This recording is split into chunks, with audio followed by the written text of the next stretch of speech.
Do you ever lose me? Would you ever choose me? I'm running out of time, running round in your mind. Would you even want me? Looking like it's open. Would you even leave me when you don't leave? Good morning, everybody. Happy Tuesday. See Stink, Kara. I saw Quirky Moments. Welcome in. I'm just turning down. Hi, Alice. Welcome in. I can't find my music tab. Hold on.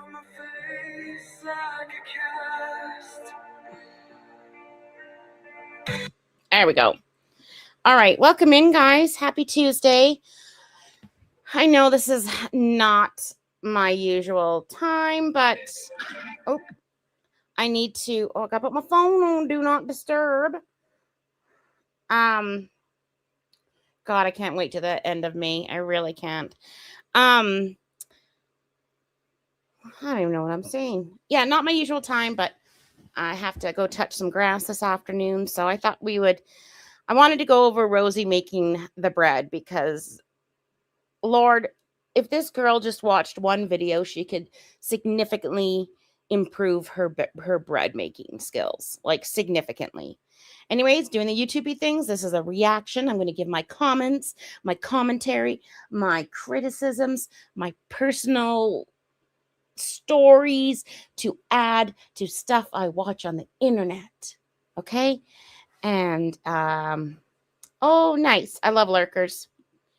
Hope you have a good day. Have you guys got your hydration, whatever it may be? I wish I had coffee. I just have a fizzy water. It might be a rough morning. I have not been medicated ADHD-wise or caffeinated ADHD-wise. So we might have to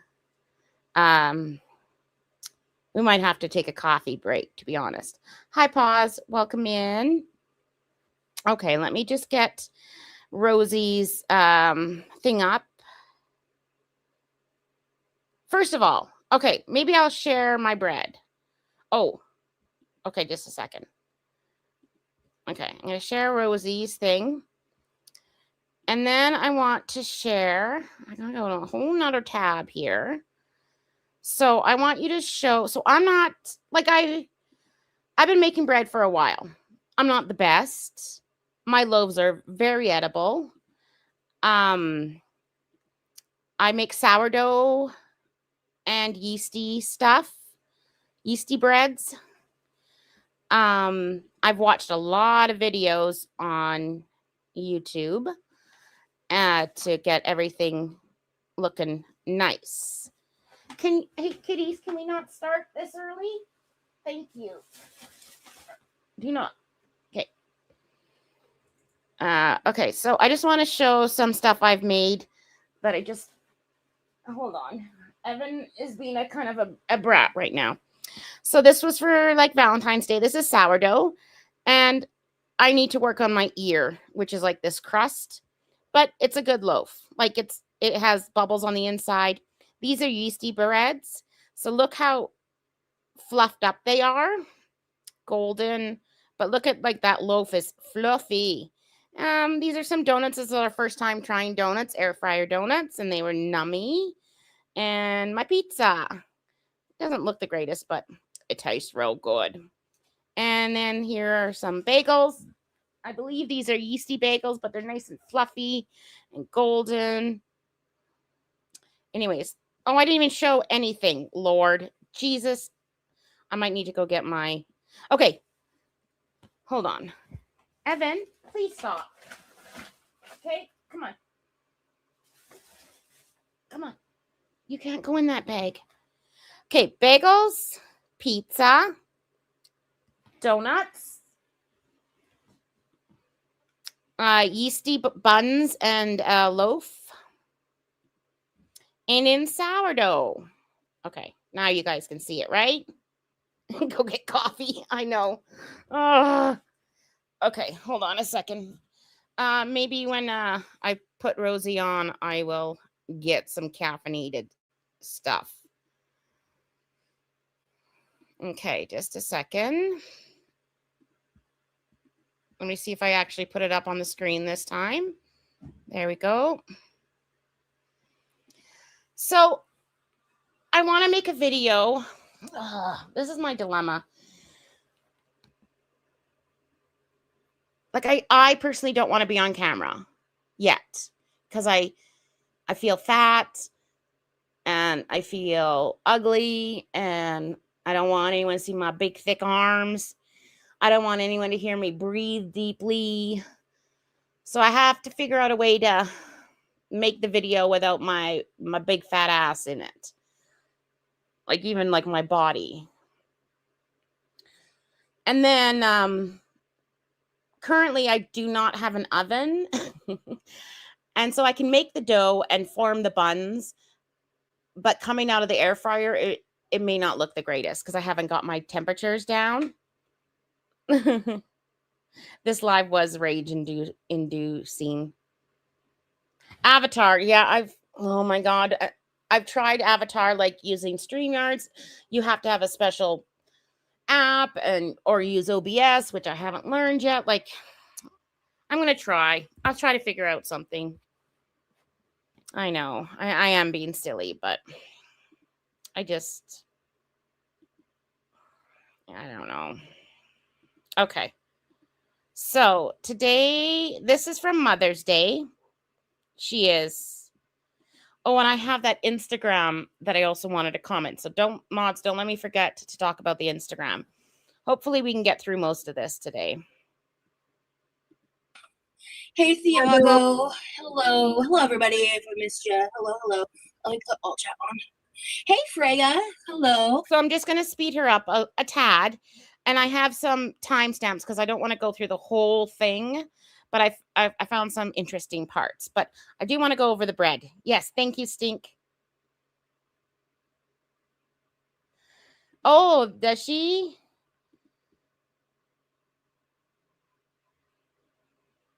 So, Rosie, I don't think it's bad yeast. I think the bread issue is her hydration and the fact that she doesn't need it. I've used really old yeast, and you can always check it before you use it to make sure it foams. But because she did get some rise out of it, I think the yeast was fine. But her absolute bread making skills are horrible. Hi, Thistle.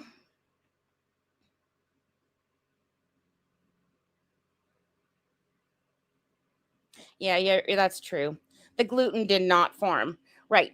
So, like my basic bread recipe, and I've put it on my community post, is hydration is important. So, when I say hydration is your ratio of water to or liquid to flour. And so I use about 70%, 68%. So let's say if I have 100 grams of flour, I'm going to use 68 grams of liquid. And a good beginner, because sometimes sticky dough is not easy to work with, a good beginner is 65%. So if I use 100 grams of flour, I'm going to use 65 grams of fluid, water, or water oil, or milk, or water, whatever. You should use a scale. But for people that don't, 1 cup of flour is usually, I'm not talking about packed down, I'm just talking you just take a scoop, about 120 to 130 grams. So 1 cup of flour is about 120 to 130 grams.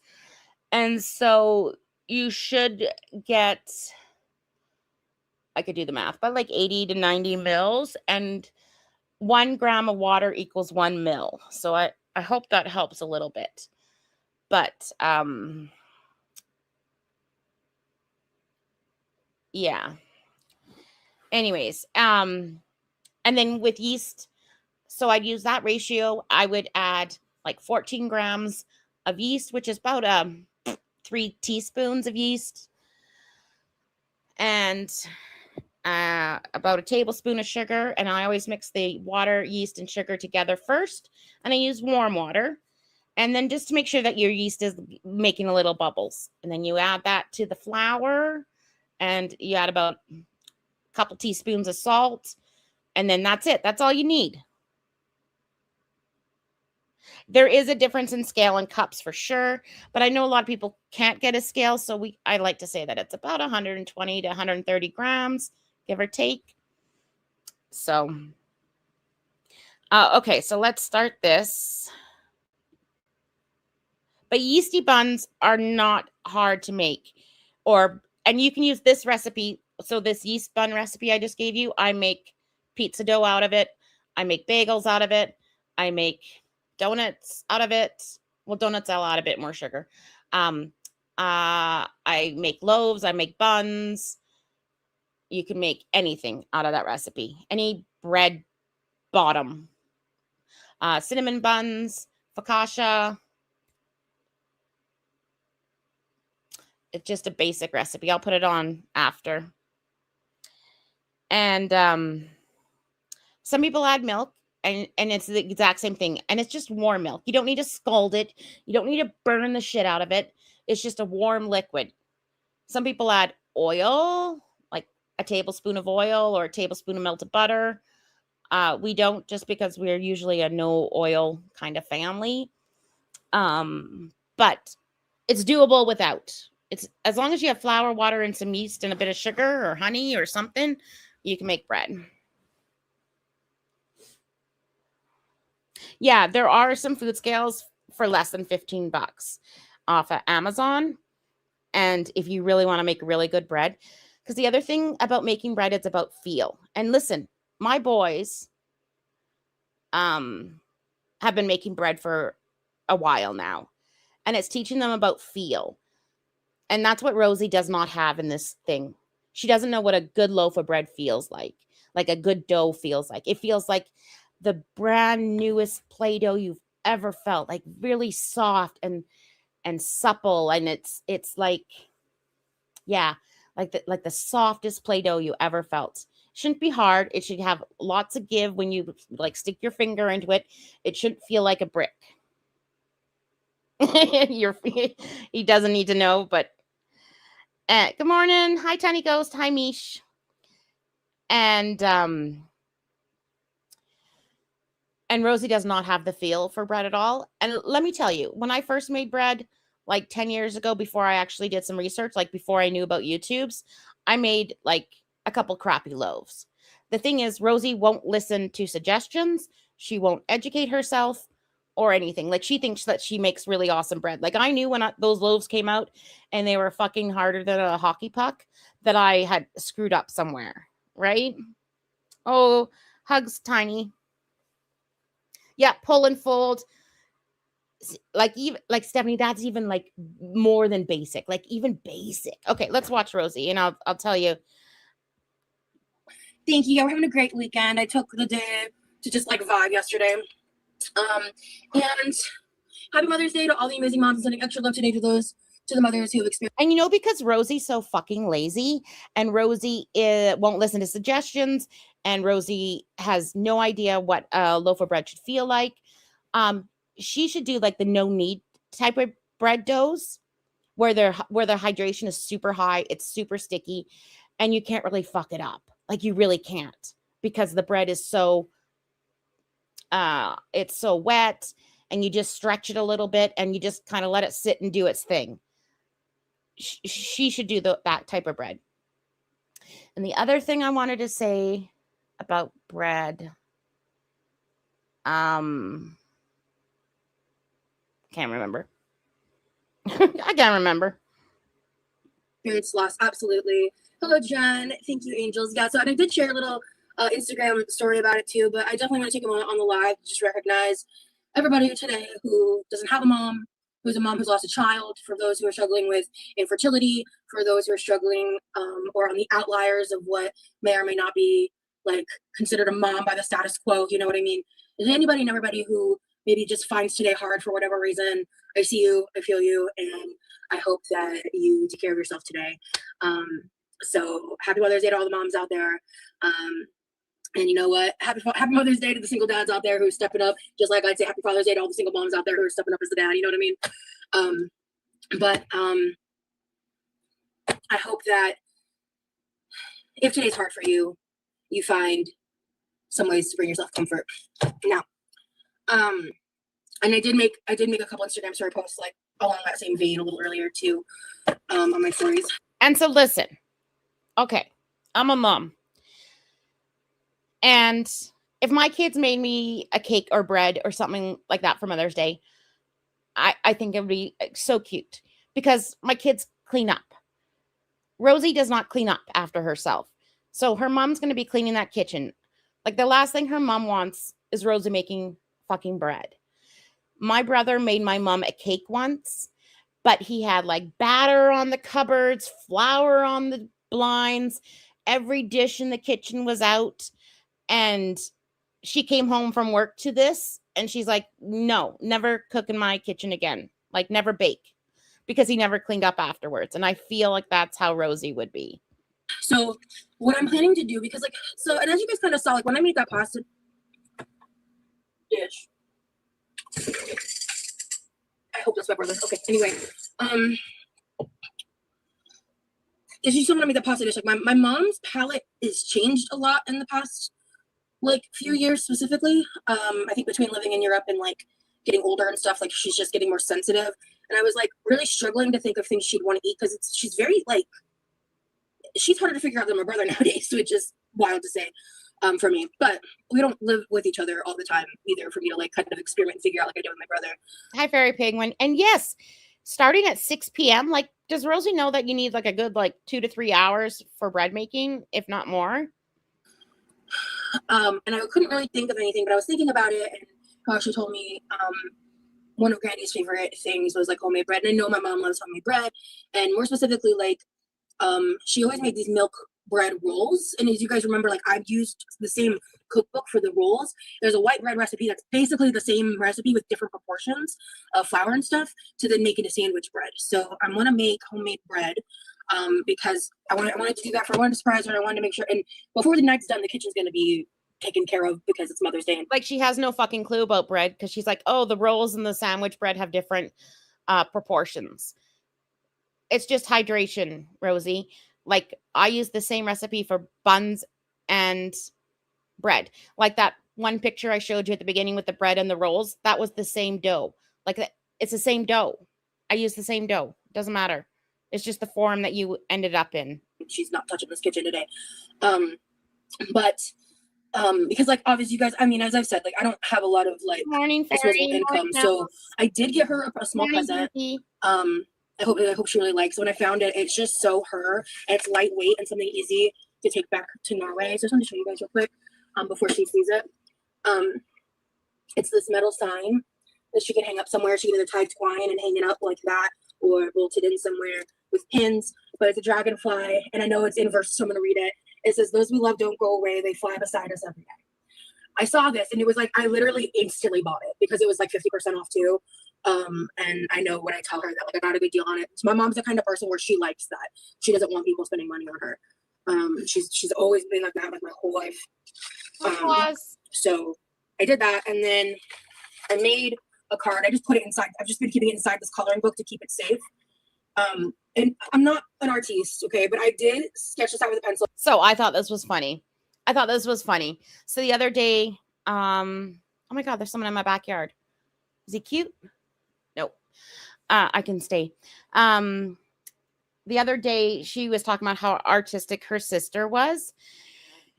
And then all of a sudden, now we get to see all of Rosie's artwork. And why is she putting it in this coloring book? Like, it wasn't like the coloring book was just laying around.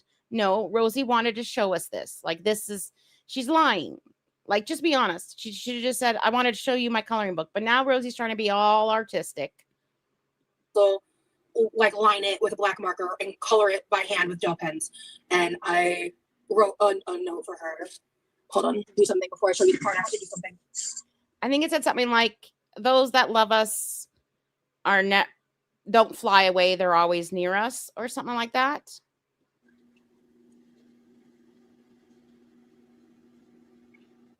Good for you, Corvid. I know, Stephanie. Sorry,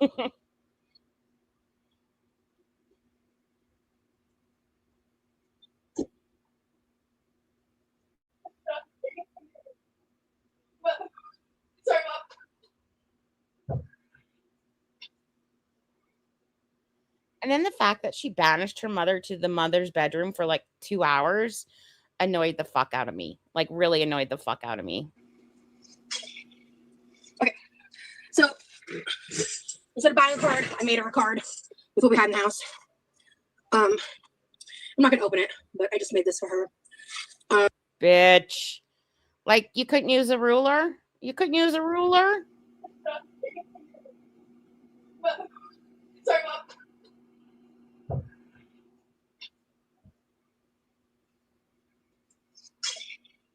Okay, so instead of buying a card, I made her a card with what we had in the house. I'm not gonna open it, but I just made this for her. So I'm gonna go set that over there while I'm thinking about it. 1 second. That card is so bad. Like, I'm sure she tried, but like, girl didn't need to show us. Like, she just didn't. It's nothing big, but I'm gonna do something this year, and I just think she'll really like it. So, okay. Thank you guys. Sorry, she asked me when I went up to talk to her. She's like, "Can you put my laptop in my room?" And I was like, "Yeah, of course." And you know what I didn't do? That. Thank you guys. All you guys have been really sweet. Hey, Slice of Mike. Okay. Like, I can't draw or anything, so I use my Cricut, and I like cut out things on my Cricut and then paste it all together if I'm making a homemade card. But like, I wouldn't show you guys. Let me be for reals on that. I really need to get going on the bread. This is going to be a process that takes a minute. The other thought that counts. That's like kind of what I was going for. But yeah, she wants apps. I'm just making do with what I got. And when I came across that sign, I was like, I think she'll love it. I really, really hope she does. Okay. Yeah. I don't need this anymore. Like Rosie. I expected Rosie, like, you know how you do the handprints when you're in kindergarten, and then it turns into like a bouquet of flowers with your fingerprints as like the middle of the tulip. Like, even I was expecting something like that from Rosie. Yeah, missing the macrame. Wedgwood China is amazing. I need milk, yeast. I've got the flour and sugar. I need just a tablespoon of butter and a little bit of salt. Hey, Anna. Oh, you got your mom a necklace with a ladybug charm on it? That's so cute. Thank you, Anna. Thank you. Yeah, I didn't take it down. Hey, BT Dubs. I got your email. I just haven't actually gotten to it yet. But I got your email. Thank you for reaching out. Happy Mother's Day to the fur mamas out there. Hi, Haley. You got your mama hammock soon? Nice.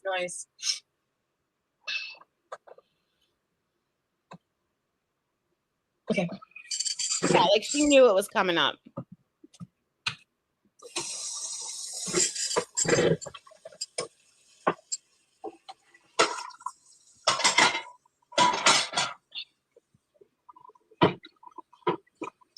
No, and like sometimes I've added a little bit of milk, but most of the times I don't. The only reason why they ask you to like warm up your milk or warm up your water is that if you're making a yeasty bread and you've got limited time, like only like 3 hours, warm liquid activates the yeast better. But if you're like letting it sit overnight, it really doesn't matter. You don't have to have cool stuff. But I've never, and if I was ever using milk or anything like that, like I just like put it in the microwave for 30 seconds. Do you know what I mean? Or put it into like a mug that you've ran under hot water for a while so it's a bit warm. You know, like I've never put my milk on the oven and cooked it. Like never. But I know that there is a way. And God help me if Rosie finds the method of making it's almost like making a roux prior to making the bread. I think it's yugzun, something like that. It's a Japanese way of making bread, and you make like a flour milk kind of paste that you add then to and you cook it down, that you add then to your bread dough. And Lord help us if she ever finds out that method. Hey, Rage Piggy.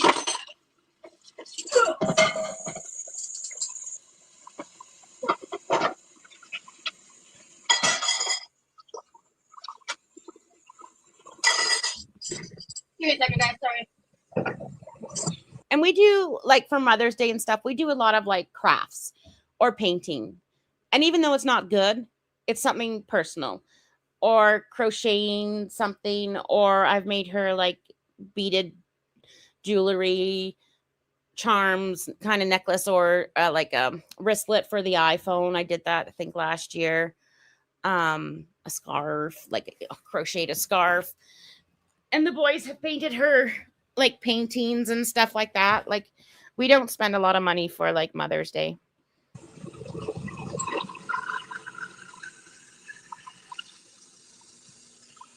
Carla, can you drop Rage Piggy's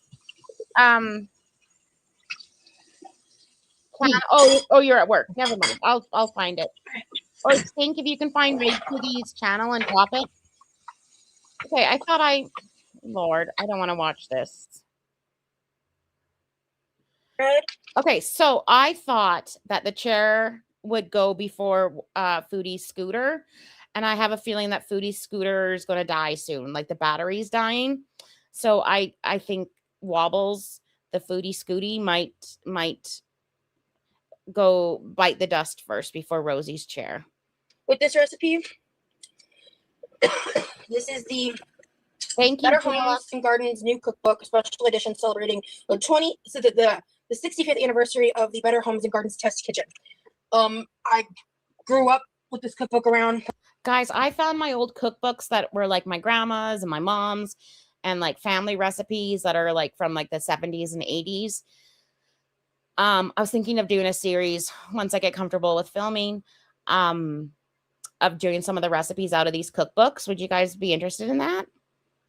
Like old retro recipes? My mom has always used it for, where is it? I think it's page 50. Yeah, page 50. For the dinner rolls. So page 38 is sandwich bread. That's what we're doing today. Okay. And then, hey Tikwood, so I've done this a couple times if you watch my content. Basically, you start out by scalding milk with butter and salt and sugar.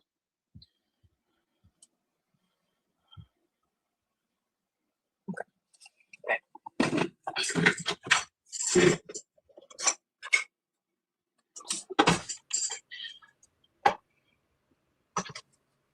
So I think some people like to use milk in their buns because it can give a softer loaf or a softer bun. But there is a way around it. If you don't have milk or you don't have butter, you just have flour, water, sugar, and a little bit of salt and yeast.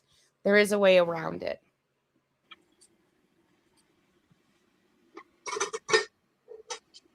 Oh, that'd be cool.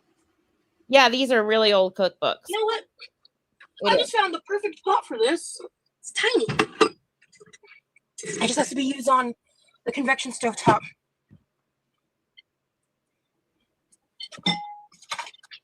And we're not hand kneading nothing today. Okay, I give her props for that. KitchenAid is a wonderful. Of course, Rosie does it fucking wrong. Kneading is good too, but KitchenAid, I use mine. I love it. It's amazing. That's sweet.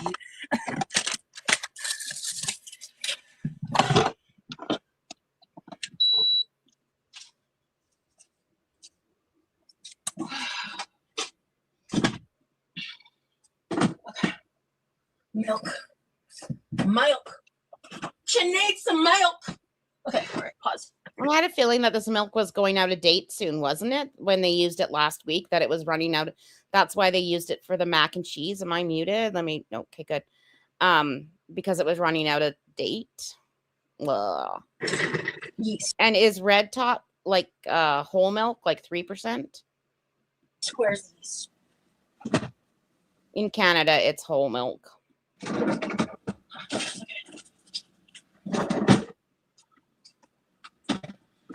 Then I'm gonna need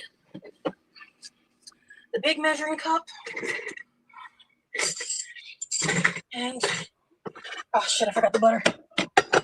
Like with my sourdough, I hand knead my sourdough. Well, it doesn't need much kneading, but because every time I use my KitchenAid, I over knead it, which is easy to do with sourdough because you don't have a yeast to help leaven it. If you know what I mean, like you have to be a little bit more gentle with your sourdough, and I'm not.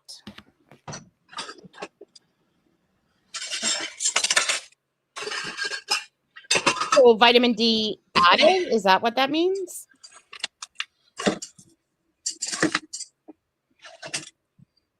Sorry, I'm confused. So is it like vitamin D added? Do you not have vitamin D added to your milk like normally? Like in Canada, all our milk has like vitamin D in it. It's all like enriched. Or I should double check. Yeah, it does. It has like a couple B vitamins, D. I don't know. Maybe I need to look at my. Honestly, guys, I haven't bought like real milk in a long time, like years. Yeah, she's in her room right now, with the door closed. She knows something is up. Oh, Like, that's amazing. Like, I don't... She's actually in her room right now. My brother's still in the pool. It's just whole milk. She, I guess, went outside to talk with him for a little bit. How many cups of milk is it? 2? 2 1/4 cups of milk. All right. And Rosie has a scale. So 2 to 4 cups of milk. So 2 cups of milk.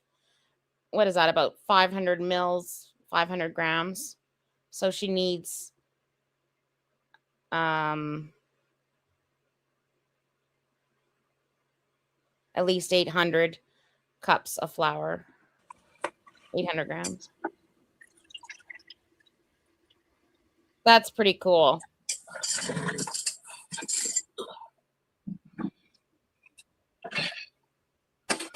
Oh, stop. I hate the milk line. And then, oh.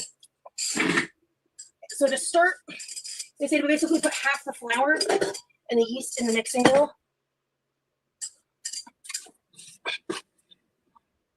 Okay, not exactly half. So it's 2.5 cups. Total is anywhere between 5 3/4 to 6 1/4 cup of all-purpose flour. But to start, it's 2.5 cups and 1 packet of dry active yeast, which I have the wholesale size. Okay, so I think those ratios sound about right. I'm just doing the math in my head. 6 cups of flour, about 750 grams or a bit more. And then the milk. Okay, so it's an okay ratio. So this should have turned out. This should have turned out theoretically. So that is 2 1/4 teaspoon. Finally have that committed to memory. Took me long enough. So what Rosie should have done is proofed her yeast first, just to make sure it worked. I just have to go for a second. I'm going to let you guys sit with Rosie.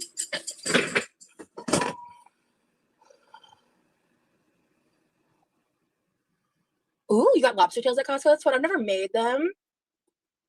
Yes, happy Mother's Day to everyone, all the mothers in the chat. Heck yeah. So I explained at the top of the live, but not everyone might have been here. They came home like an hour and a half earlier than expected. So I just didn't get to have the setup I was wanting her to walk into. And I wasn't thrilled.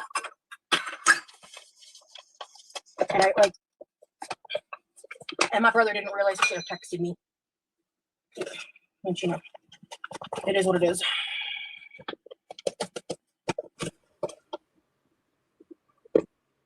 Okay, I'm all done. Am I back? Yeah, she could have bloomed. So theoretically, she could have tried to bloom the yeast in the milk, but her milk was way too hot. And if she had put the yeast in the milk, she would have killed the yeast. Or she could have just taken a little bit of water, a little bit of sugar, and a little bit of yeast away from all this, just to make sure it was good still.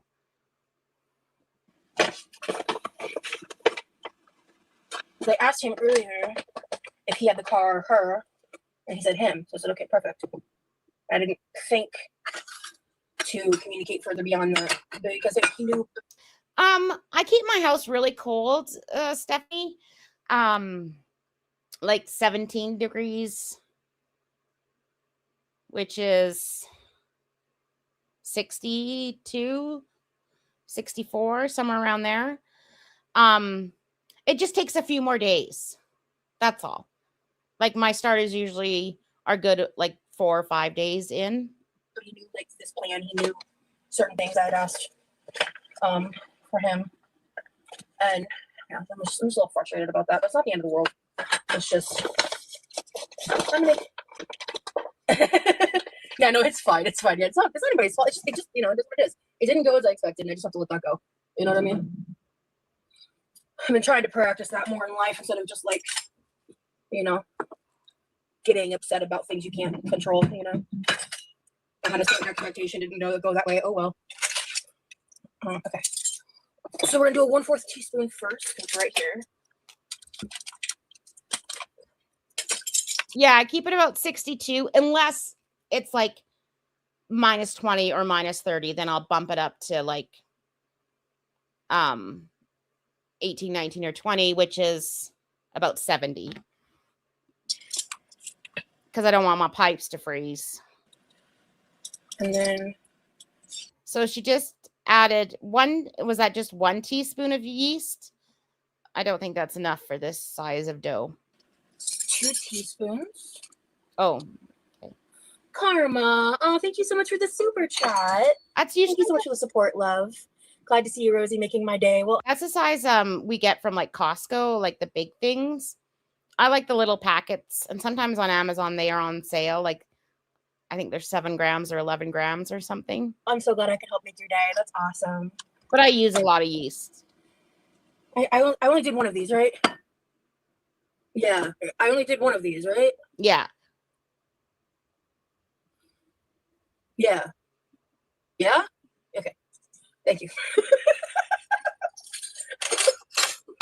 Thank you guys. Thank you, chat, for being my memory. I was genuinely a little panicked about that. I was like, wait. It looked like I had only done 1, but it was. Yeah, absolutely. I bake bread all the time, so I bought the bigger one, but I do like the little packets, like when I'm not baking bread for whatever reason, because they just keep better.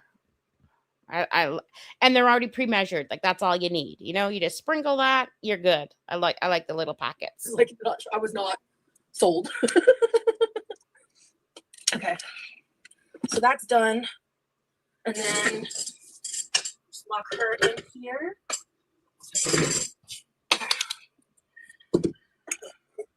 I got this tiny little sauce pot here. This will make it. I have a feeling that she got this yeast last year. I believe she made something that she needed it for, cinnamon buns or something. So I think it's only about less than a year old. I think easier for me to get this to work. Hi, Tom Fondue. That might be a lie. Hate that noise. Perfect. Okay. You just never want the thermometer to touch the bottom of the pan. I say as it's. I'm very, very familiar with that city, Quirky. Touching the pan because I'm moving it. When it's flat like this, it's not touching the bottom of the pan. I digress. Okay. We've got 2 1/4 cups of whole milk in here. I don't know if the whole necessarily matters, but we need a little bit of salt.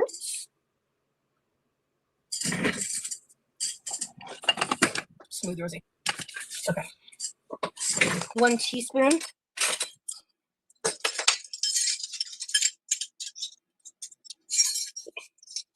Of salt. Yeah. 2 tablespoons of sugar.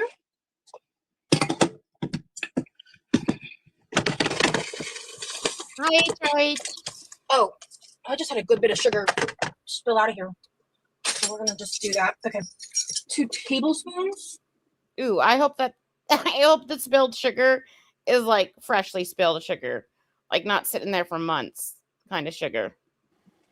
Yeah, 2 tablespoons of sugar.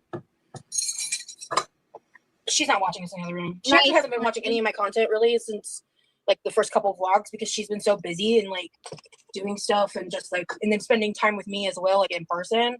So like she told me she's looking forward to watching it when she gets back.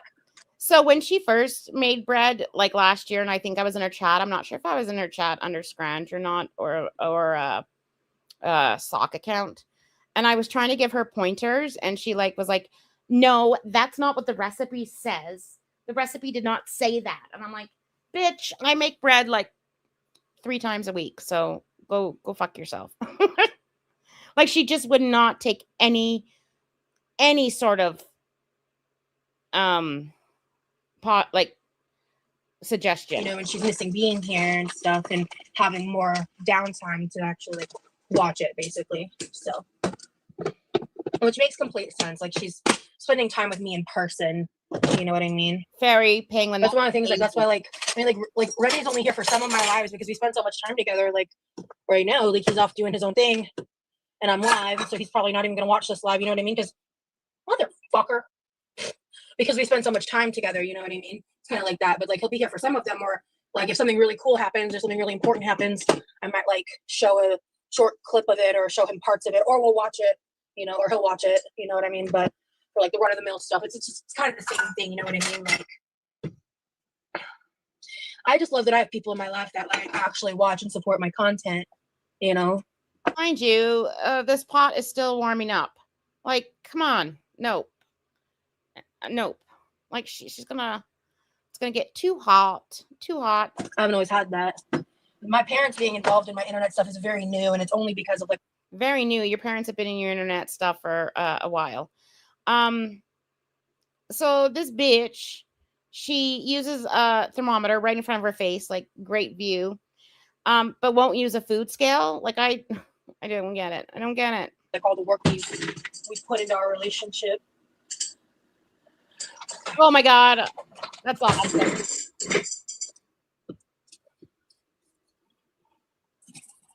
1 tablespoon of butter, right?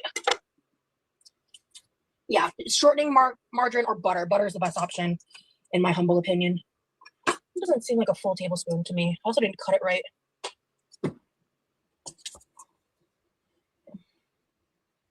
Yeah, that fixes it. And the butter is just like a fat to kind of make the dough a little bit softer. You can use like an oil if you want. And butter also helps kind of with the browning of it. It's not necessary. It does make the dough a little bit softer, like your finished product a little bit softer. But again, if you don't have it, you don't need it. Yeah. All right, I'm going to put this on medium low to start, and then I'm going to turn this on. Okay, perfect, you're on Fahrenheit. All right, we're on 53 degrees. And then, okay, so just going to babysit this.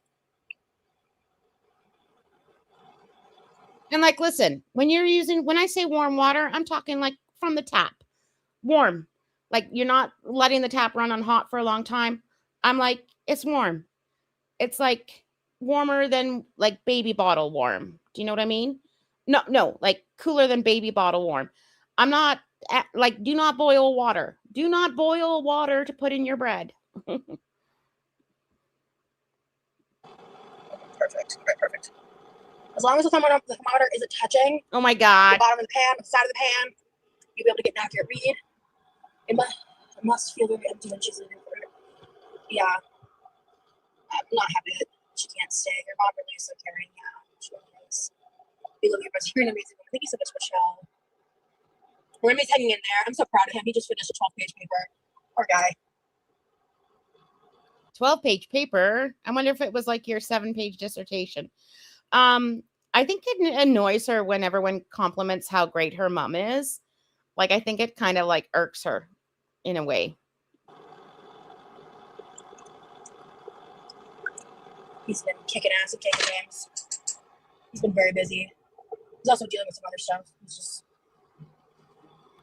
living his life.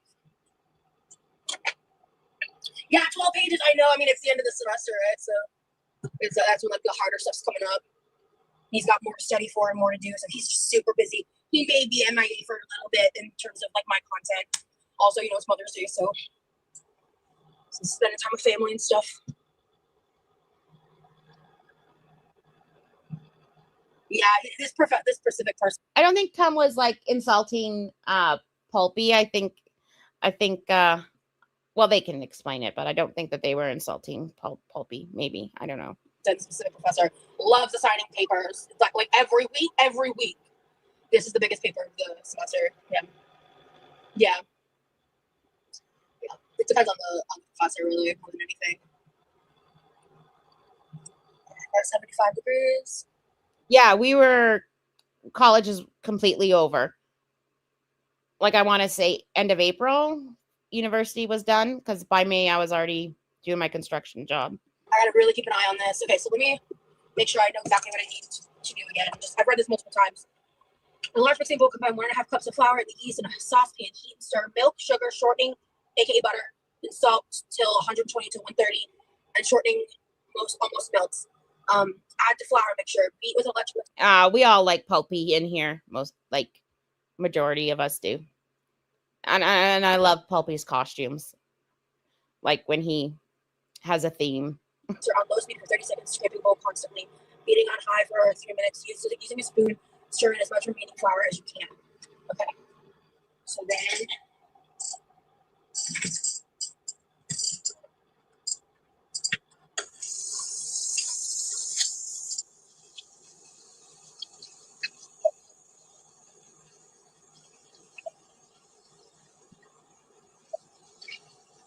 and so the technique that I'm doing right now is called scalding the milk. My mom explained it to me in the past, and I'm kind of forgetting the exact information she shared with me about that. I kind of, damn it, what was it? But it is something with the something of the something. You know what I'm saying? Okay. Just a dumb thought. We'll miss your mom's presence in the live when she goes back home. Yeah. When she's back home, she joins when you realize she like recognize my voice. It'll be fun to try. I'll talk to her about it. There was a live. I think it's one of the deleted ones now. There was a live. Oh, my 99 degree is cool. All right, you're good. All right, so who's coming in now?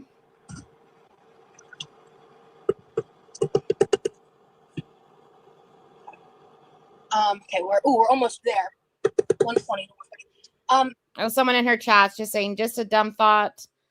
We'll miss your mom's presence in the live when she goes from home. Can she join one of your live streams like Remy does? Hey, Levi. Whenever you're done doing what you're doing and you're back to normal and dressed, would you help me with the dishwasher? Oh my God, I love you. Oh, you're the best. Oh, Air 5. Pow. Thank you. Yes. Received. So he had already unloaded the dishwasher and she didn't even bother to check. Oh, I hate how she treats him. Oh, hell yeah. Okay, cool. Perfect. Okay. Rosie, unload your own dishwasher. Hell yeah. While this dough is raising, I can go in the kitchen. See. Okay. Yeah, they'll be like exactly. Here we go. All right, we're at 114. We're almost there. So this is what bugs me about Rosie. So some things like she has to be like exact by the recipe. Like 114 is the temperature and she's going to take it right to 120. 114 is plenty fine. But then stuff like onion powder and garlic powder, instead of like a teaspoon, she'll put in half a cup. Like it bugs me. It bugs me. Like she has no innate feeling about cooking or baking. Like she has no intuition so then about it. 5 is 2.5. 2.5 from 5 3/4 is 3.5. No, 3 1/4. Yeah. Yo, Emily, what up? Okay, so I'm going to do it this way just because it'll be easier during the process. I'm going to take 3 cups of flour. Then I'm measuring with the proper measuring cup. I've never heard that Rosie like physically injured her mom or her brother. I heard that she said, I go toe to toe with my mom. She said that before, but that she physically beat them up. I never actually heard that. 1, 2, 3. So it's anywhere between 5 and 3/4 and like 6 and 1/4, I think. So I'm just gonna do 3 1/2. And it's got 1, 2, 3, and another half.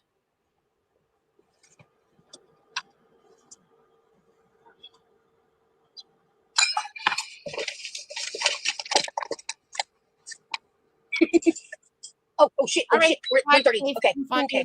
Take it off. Wait for a second. Okay. Stink. I'm gonna let it just like sit for just a second because it's. For anyone new in the chat, Stink likes to stir the pot. Stink stirs the shit pot all the time. At the higher end. I'm gonna let it just sit for a minute.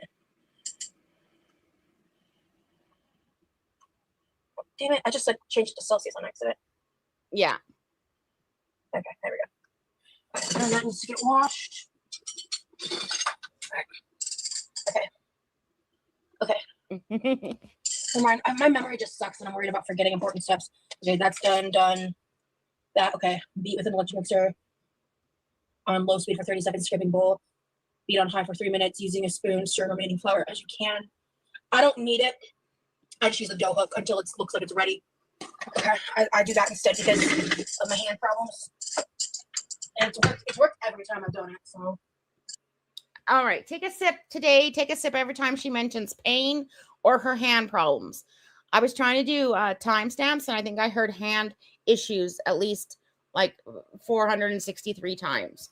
So we're going to be well hydrated. I'm just going to take a sip.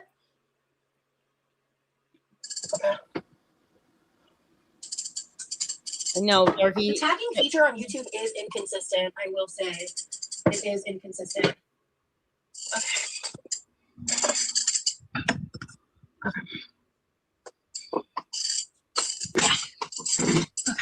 And I have a feeling like none of these girls actually would punch somebody. Maybe Shani would, but they would like,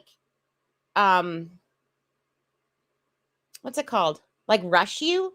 Like they would just take their big body and like run toward, not run, but like rush you. Like when Rosie was talking about in high school that when she became the bully and she would just barrel down the hallway and like arm check people out of the way, shoulder check people. I think they would just like rush you. You know what I mean? All right.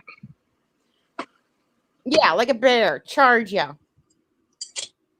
Oh, that's right, Stink.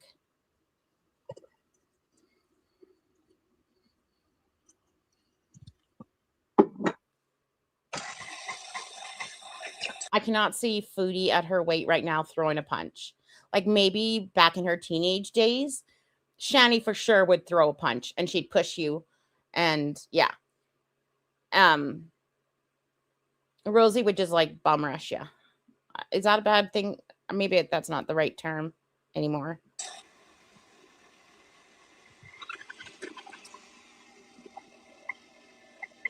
Stink. Okay, so it works better on laptop, not mobile. That's the problem. Gotcha. Well, I don't know what's for dinner tonight. We have lots of stuff. We've got like my mom asked about assembling lasagna on the live. We might do that. If she wants lasagna, if she wants to do that tonight. If she wants, because I was surprised when she brought that up. But yeah, as I was saying earlier, my mom did a live like while she was making cookies and I was making something. Maybe it was lemon bars. I don't remember, to be fair. Let's take a look here. Oh, I totally can see that. Yeah. I'm not scraping the sides like I should be.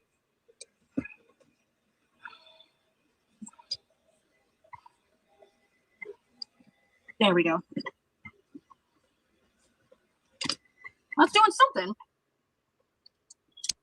Like when Foodie was yelling at the security guards, like she'd be using her mouth while she's running away. So Rosie, I think, put that milk and part of the flour into the KitchenAid. All right, here we go.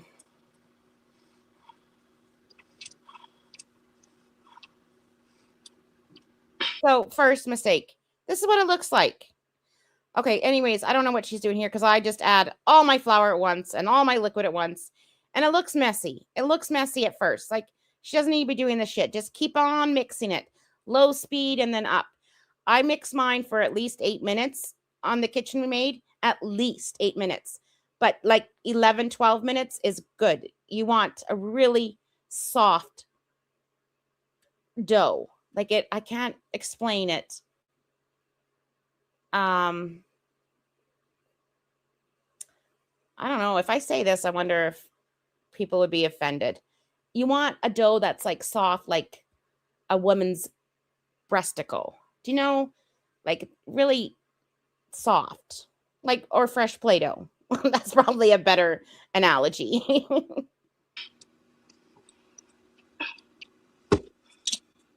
Never gets it soft enough. Yeah, like a booby. HRH, maybe not without implants. I think I've never felt a implanted booby. Or have I? No, I don't think I have.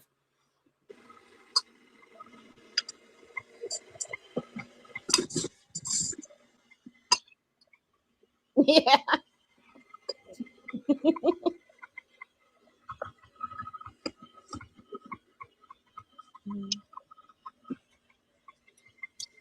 The main reason I'm doing this is because I know this is a recipe my mom likes. And she really has gotten pickier.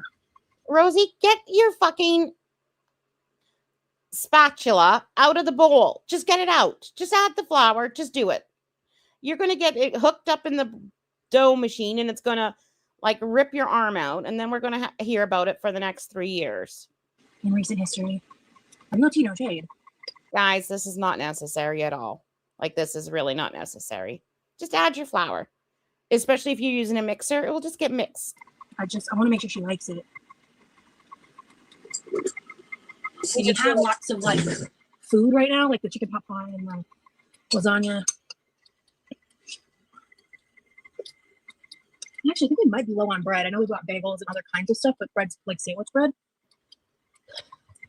It will. It will rip your arm off. A duality thing, like a want and a need. I just think she'll like it.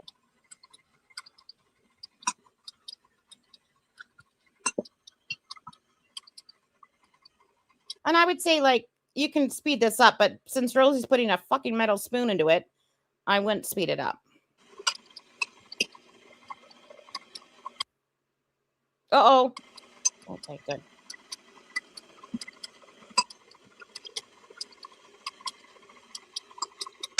Oh, this is annoying. Rosie, get the spatula out of the bowl. Get the spatula. Sorry, I'm just trying to get to the part where we're letting this rise a little bit. And then I'll probably be more chatty. But I should say it's Rosie.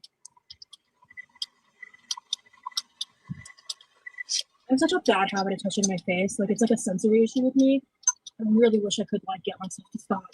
What is a sensory issue? She's just saying this because everyone comments that she looks like a giant toddler when she rubs her nose. But it's a sensory thing, so you guys can't make fun of me because it's part of my tism.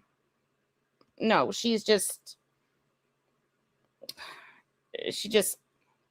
a big toddler, that's all. Having like a dedicated face rag or like washcloth or something, or like paper towels on standby helps, so I can still like do it. Yeah, but Miss T, I don't know. Right.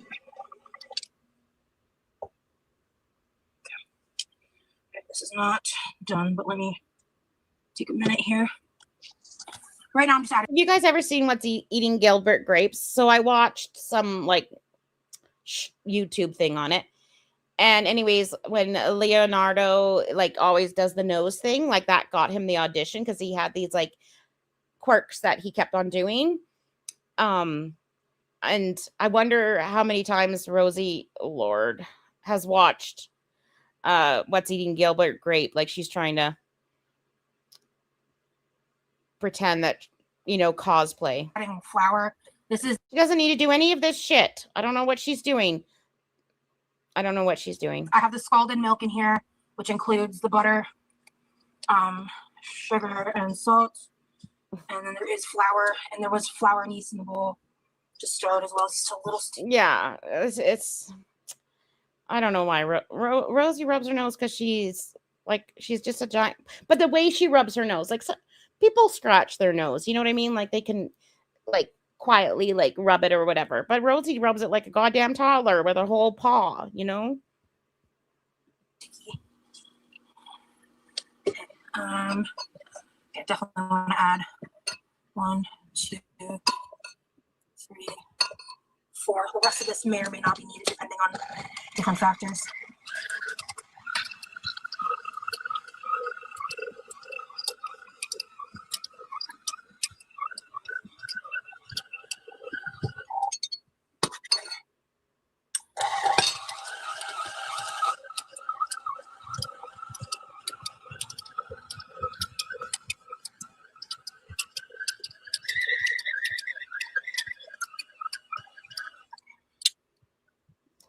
Yeah, like it's not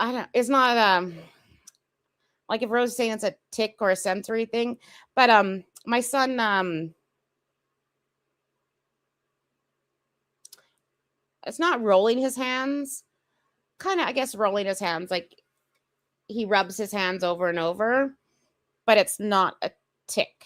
Do you know what I mean? Like he's just trying to calm his sensory system, I think. Okay. So this dough, before she added this extra flour, actually looked pretty good. If she had like kneaded it for 8 more minutes, like you want your dough to be sticky before you knead it, right? Like sticky dough is good.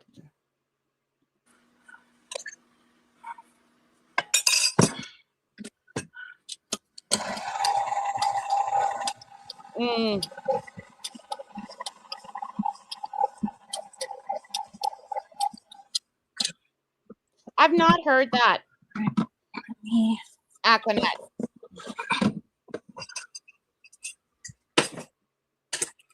Like I've not heard it.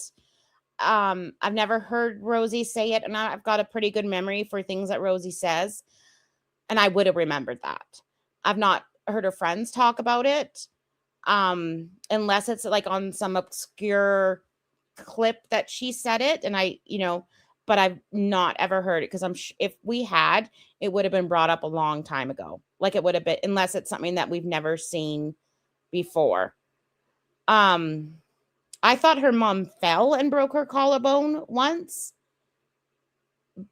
but I don't think that Rosie hit her. I don't think that Rosie pushed her, but I think her mom fell and broke her collarbone once. I think I remember that.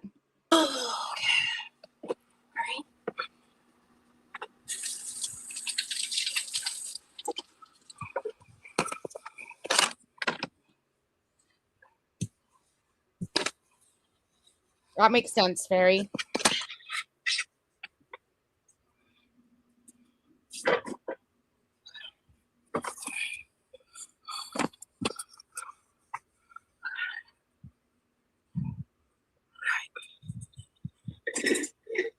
Okay. Or stim, yeah, Dorothy.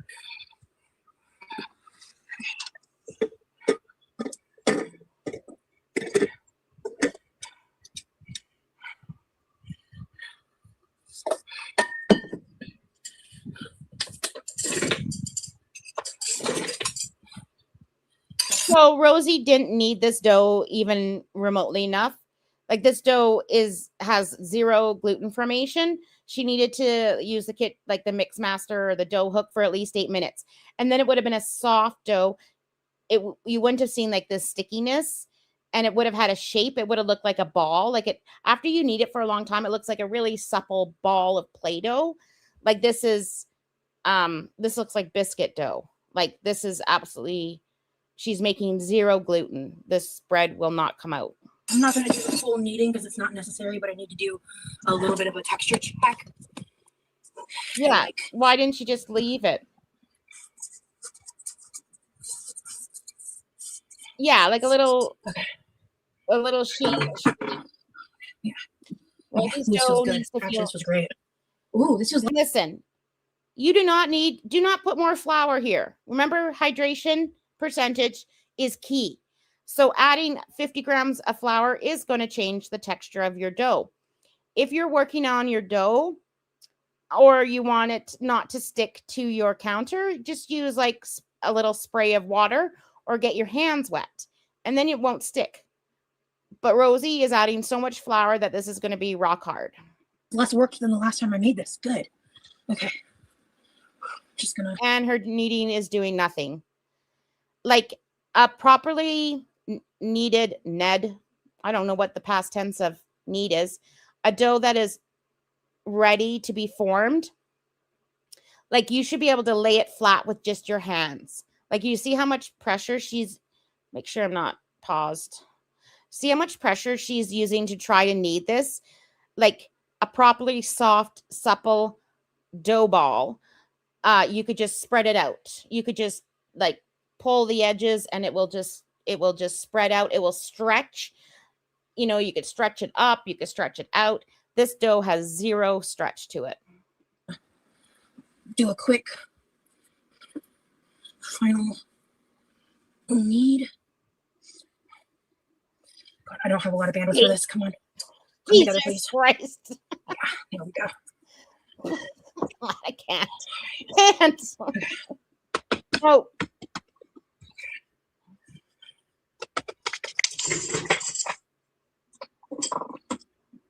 Right. Yeah. So she put it into this little ball.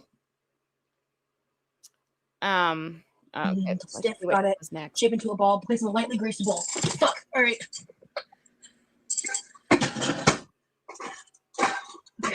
Yeah, it's cold. Yeah, like I said earlier, a no knead recipe would have been great, where you just kind of stretch and fold it, and you make a great dough. Like I'll try to make a video because it's such a difference between my dough and this dough.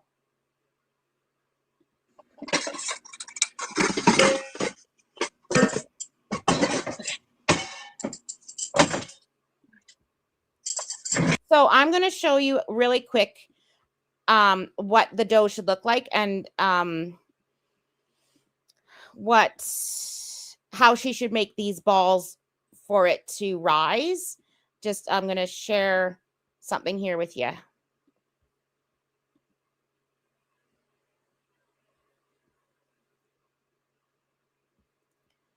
So this is Bake with Jack, and he has a lovely accent. He's easy on the eyes, and he makes amazing bread.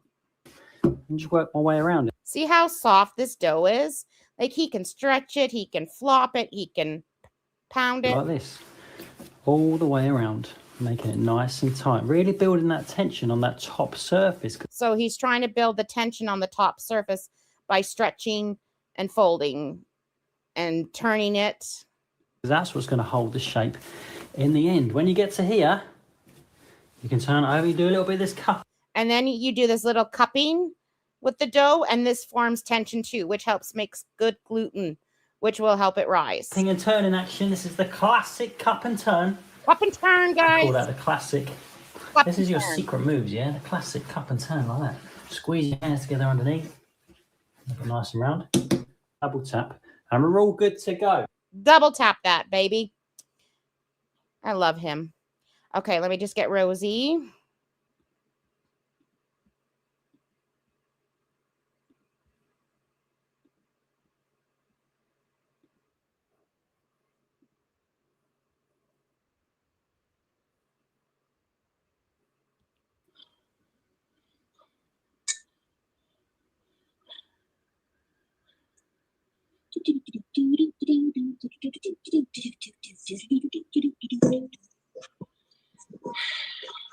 Yeah, I neglected my sourdough starter. I got to make a new one. I do have some shorts on making a starter, though. If anybody needs some tips, I think they're under my shorts. So since I've done this a few times, I think I can go up about that high and be okay. If I remember correctly, basically, once you put it in, you want to put it in flip it over and completely rotate it in the greased bowl. So there's like a layer of the butter or the grease that you're using, whether it's margarine or short. I will put Bake with Jack up in my community post. Unless I work on it right now. Okay, let me make sure I'm right about that. Yep.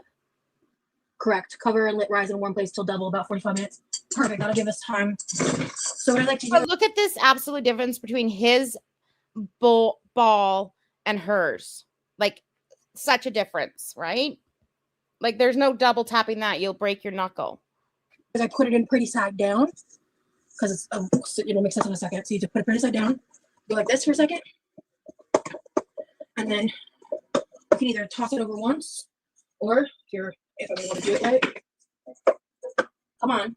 Come on. Come on. I kind of did it. Not really. Not really. You can use, I don't know, you probably could use an oil. I don't know. It doesn't say. But since this is with butter, I'm just going to use it butter. Okay. All right. And then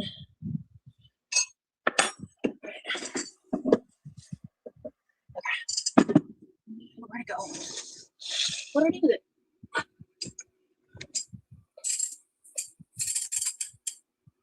I've got like different rags going for different things. I don't know where that green rag went. Whatever. So I put the Bake with Jack, and he makes sourdough. He talks about starters. Like, he's how I learned everything. He talks about making regular bread. This is for my face. So. Yeah, she speaks it. She knows what she's talking about. Frosty. This. I should throw that flour in the trash. And then I need. Yeah, exactly, Prez. Here. This covered. I'm gonna go ahead. Okay. And I'm just gonna it's harder than Satan's balls in fucking Florida right now. But I am gonna go ahead and preheat the oven. Because my yeast is older and just not as yeasty. So if I give it a little heat, it'll help compensate for that. Okay, this is wrong too. You don't want to par bake your bread. I've heard people put it in their ovens with just the oven light on. I've heard to do that. But do not bake your bread while it's rising. Oh, yeah. She's just making shit up. The yeast is expired, probably. Yeah, she should have tested it, especially if she knew it was old. Making sure it's nice and toasty. Oh, 375, right? That's what the cookbook says. It's 350 or 375. 375, I was right. Okay. Start. Okay. And then, so she's going to have this oven on at 375 for like 3 hours. Like, she's an idiot. Dirty. Yeah, par breaking was. I ain't used these. They're kind of dirty, so I'm gonna clean them anyway. I think I got them dirty just by having them out. Dirty. Bullshit. Okay. Yeah, she's proofing it, but is she putting it in? No, she okay, I didn't see this part. She's not going to put it in the oven, but just the heat of the oven, I guess, and she's going to put the bowl on top of the oven. I don't know what she could have just put it in the oven with the light on. Like, I don't know. That feels like a lot of wasted oven heat to me. Water in a minute. We put the sugar and the flour away. Okay. And the yeast. Okay, so I'm gonna get going on the cleaning while we're waiting. 45-minute timer. And then, so from here with this recipe, you let it rest for 45 minutes. Then you basically roll it out, split it in half, shape them, put them into loaf pans, raise them for another 10 minutes, and then bake them for 40 minutes. So at some point, if my mom doesn't come out by herself, I don't like just raising for 10 minutes after you shape them. I like to do at least 45 minutes to an hour after shaping, and then you get nice, big, fluffy. And that's a trick, especially if you need to make more buns than you actually have ingredients for. Like sometimes I need to make like a whole pan of buns and I may only have like a cup, like 2 cups of flour. Then I'll just let it get bigger. And so people think they have a bigger bun, but it's just because I let it rise a bit longer. Before I put the bread in the oven, like before there's a smell, I'm gonna go knock on her door. Yeah, at least 30 She doesn't come out before then, she comes out before then. But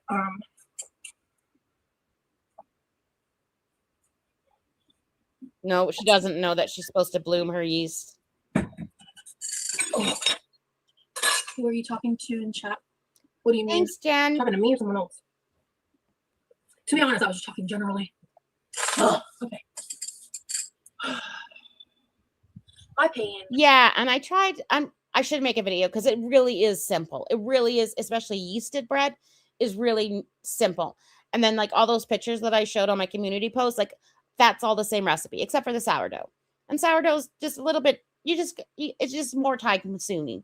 But yeasted bread, you can make pizzas and bagels and donuts and everything, and it's not complicated. Like Rosie overcomplicates this whole thing.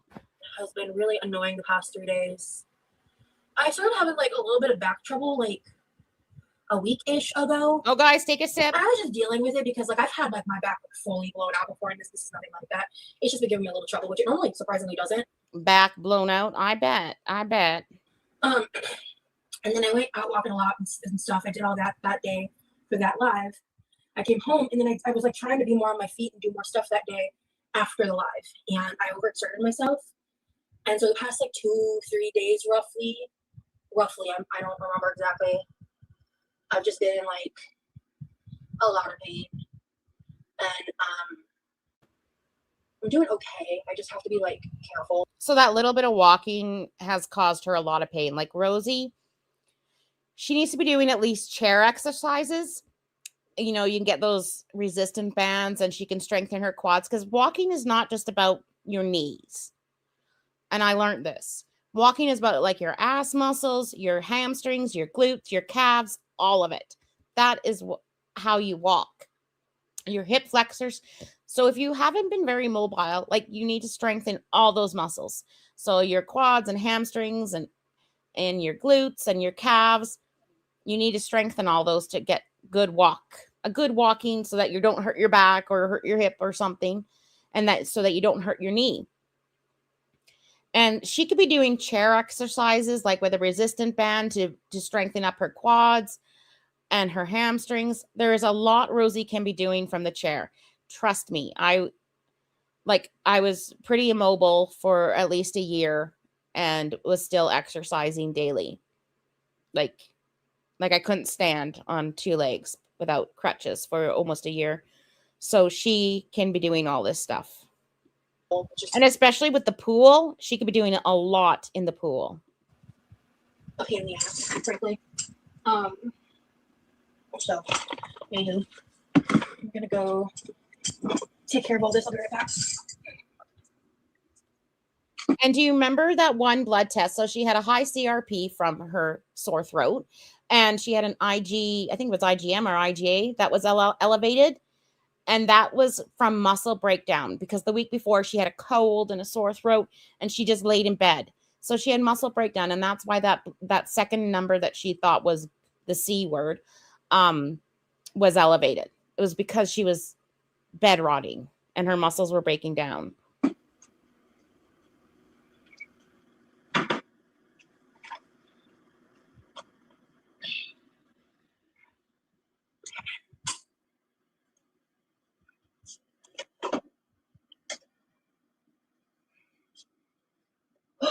Yeah, Dorky, we're going to need a lot of hydration.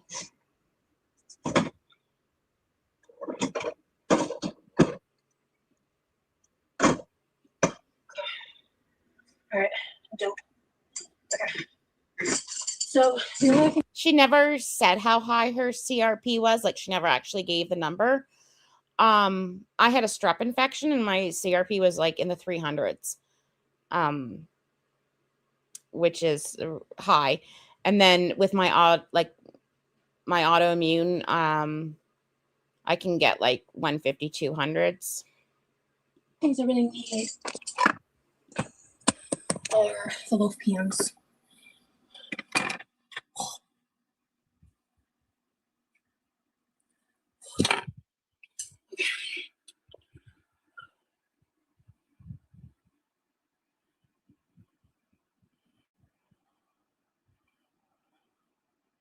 What are you talking about, Panther?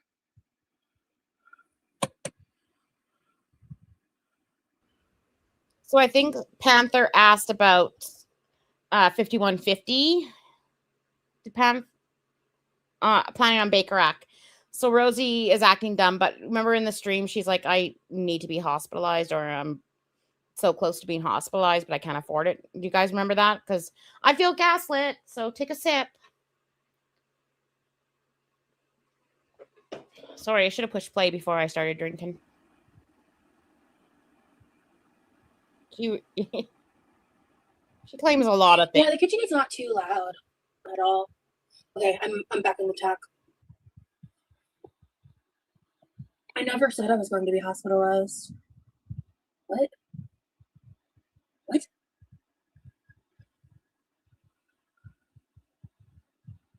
Anyway, okay. Okay, so I'm starting to remember more about her mom breaking her collarbone, because I think she broke her collarbone and then got shingles shortly after. But I thought she had fallen into the wall, and I'm not sure. Like I don't think Rosie said she pushed her or anything like that. But it's all coming back to me now. Oh Lord. Oh, it's just hotter than hell in here. I just turned the oven on. I'm not looking forward to that. It's crazy because like we have the AC on and everything. No, she didn't give her mom shingles. Her mom got shingles, I think, shortly after the collarbone. You know, like just a low immune system. Roz did not give her mom shingles. I don't think Roz has ever had shingles. I'm gonna just sit for a second. We're just gonna sit for a second. How's your boyfriend doing today? He's doing good. He's doing his own thing. I was just talking earlier about if you can't stand the heat, get out of the kitchen, JK. Listen, Boom Dynasty. Yes, let's chill. Absolutely. So how's your guys' Mother's Day been? What's been going on with you? Have any of you been able to celebrate with your mother or find something earlier to hold the card in? I should have that. Maybe I showed like a long time ago. But oh, you don't? Oh, that does suck. I can't remember if I've ever shown that to you guys. If I did, I think it was like a really long time ago. Oh my God. I went to my doctor's this year and she's like, now because you're like 50, you are eligible for the shingles vaccine. And I'm like, go suck a dick. Like, are you going to give me my seniors discount at Shoppers Drug Mart as well? Like, bitch. But yes, go get your shingles vaccine.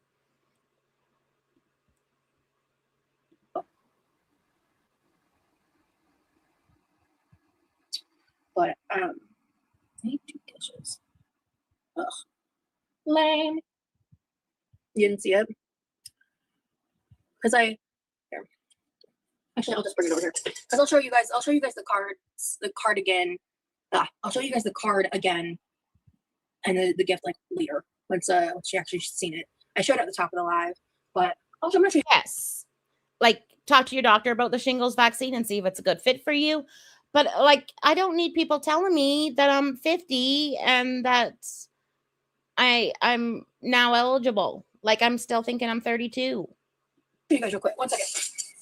Because this was back a long time ago.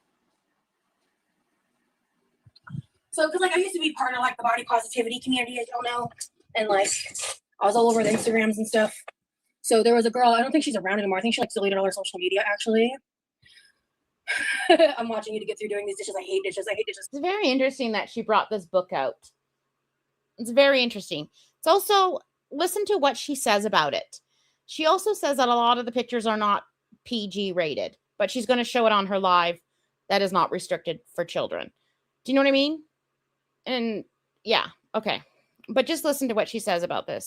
I'm about to do mine too. But I'm going to cover this girl up just in case. I think it's okay. It's not glued. or anything, but I'm actually on the back. Yes. Once you have shingles, you can get it again. Like if you had chickenpox as a kid, you can get it again. Actually, I wonder what the studies are going to be on people that got the chickenpox vaccine and the rate of shingles. That'll be interesting to see in a few years. But it can't, and it usually comes back at the same spot, because once you've kind of injured those nerves, or like the virus got into that nerves, dermatome, they're called, it's more likely to happen again. This is one of the 2 pages she did. Like, it's basically like a body positive coloring book. Not all the pages are super, like, you know, PG. So let me find them. I think I don't know. I'm in Canada and they recommend it for 50 and above. And I'm not sure if they like give it for free 50 and above. I think they do, or really low price. And not sure if under 50 can get it, to be honest. I think you can if you ask, but I'm not sure. I don't know. I don't think this book's for sale anymore, unfortunately. But I thought it was so cool. One of my Instagram mutuals is also in this book. Ooh, I colored this one. This is not me, but this was one of the pictures on the back. I colored that one. But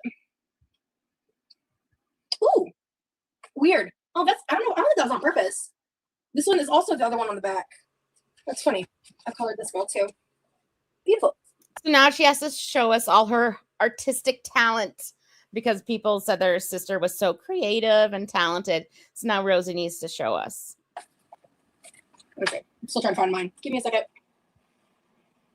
Did I rip mine out?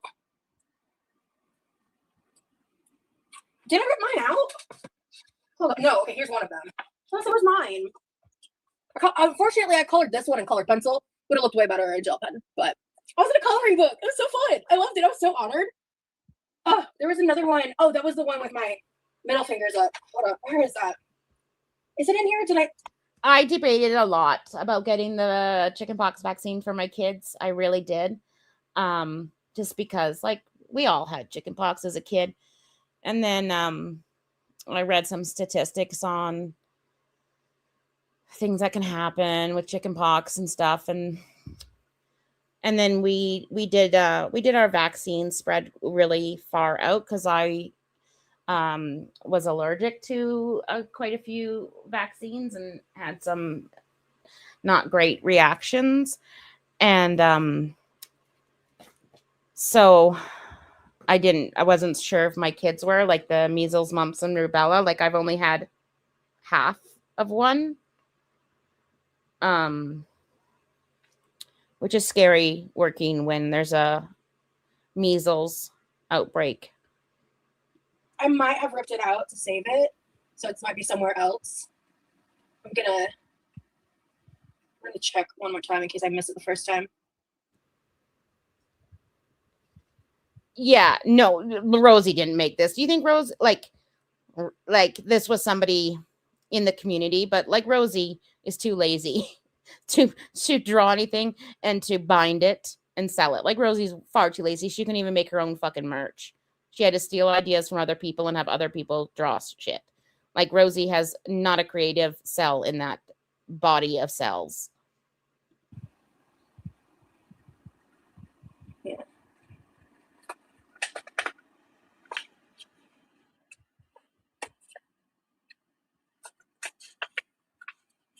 Okay.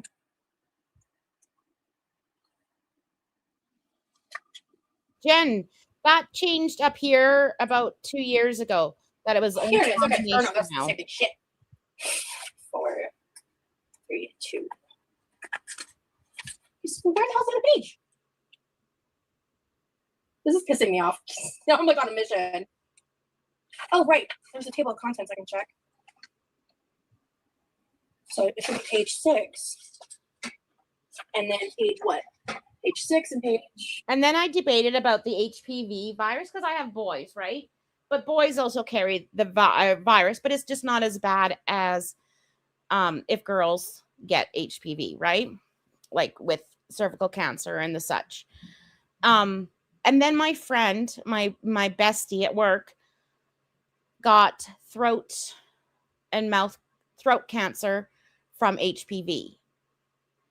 And then that changed everything, because I'm like, I don't like, if my sons gave it to their girlfriend or their wife and something like that happened, or they get cervical cancer, like that would be devastating on their part. So yeah, we spread that out as well too. 18. So I must have ripped it out. No, it was getting stuck. Here it is. But everyone has their own opinion. Do your research, talk with your trusted, doctor or physician, that,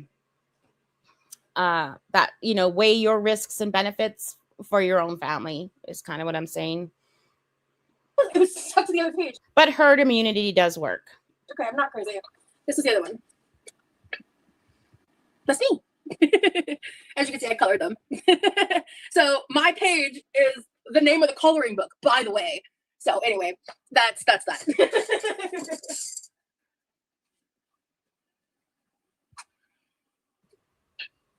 So when I asked to have my vaccines for the boys spread out, and also because they were preemie, like I was a stressed new mom, to be honest. Like, shocker, hey? There was no pushback at all. She's like, sure, let's do it. What do you think? She's like, I've done this, and I've done this. What one do you think would work for you? That type of thing. It was great. I wish it was still available. No, that's not mom's present. That's just and when I got the vaccines, like the nurses, no pushback, nothing. They were great with suggestions. They're like, we can even do it slower if you want. Like, it was a great experience. That was the coloring book I was used to hold the card in, because, well, it's more of a letter where I decorated the front, because like we didn't have cardstock at the house, so I just used like printer paper. But I'm gonna think of a way I'm gonna have an envelope or something we can put it in to keep it from like getting messed up. But no problem, Karma. Yes, they're based off real photos. So both of those photos were like Instagram pictures of mine. Yeah. You love doing the dishes? I wish I was you, girly pop. Yeah, I did. Okay, a lot of people are asking. I'll go show you guys real quick.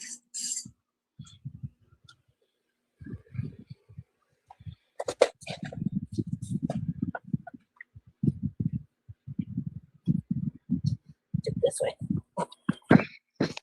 So this is the sign. It's just a lightweight metal sign. It says, those we love don't go away. They fly beside us every day. And I'm really glad that we can have a respectful conversation in the chat about this, because everyone's life experiences are different, right? You could have a loved one that had a really bad reaction to vaccines. We don't know. We don't know what someone's life experience is or what they're thinking, right? So we just have to have like just a respectful conversation about things like this. And you guys are amazing. And I think she's really gonna like it. And that's the card. That's the card. Hi. Okay. And that's the card that I drew on the front of. Not an artist, but I want to do something because you should get Romy the coloring book. If it was for sale, I would. That girl, I don't even think her Instagram exists anymore. So, 1 second.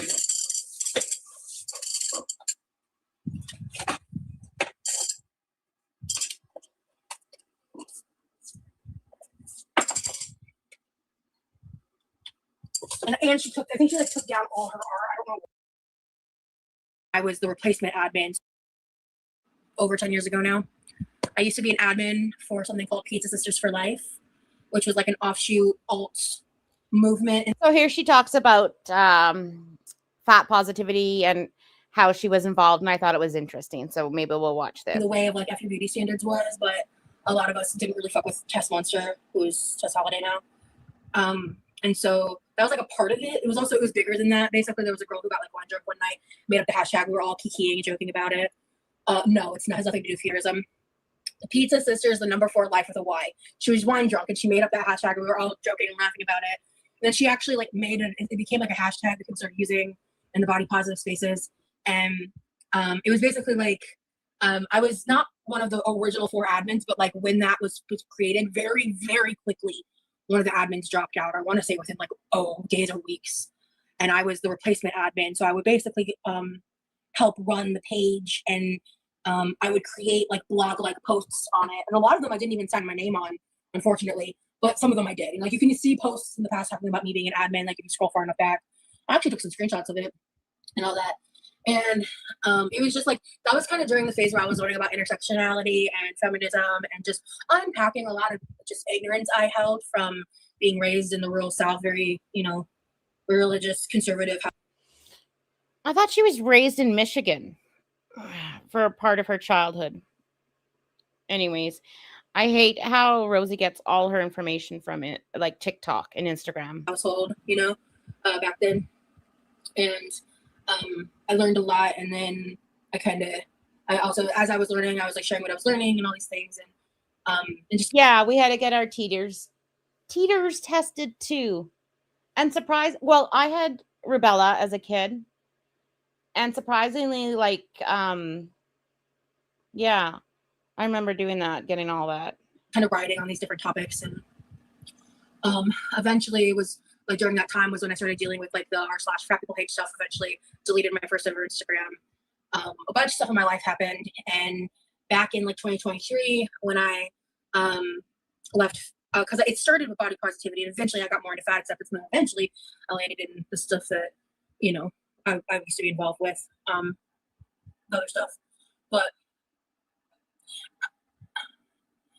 I would not say all mukbangs are feederism content. However, there's a lot of mukbangs that are disguised as mukbangs that are absolutely feeder content. Absolutely, yeah. And no, a fat person eating on camera is not inherently feederism. Rosie, your mukbangs are feeder content. You have talked about it before, how making those sounds, eating large amounts, using your hands, burping, making the O face are all feeder, struggle corn type of situation type deal. Like Rosie, your eating is definitely feeder content.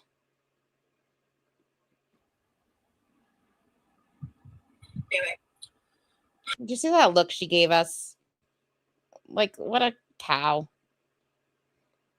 The r/practical page stuff, eventually deleted my first ever Instagram.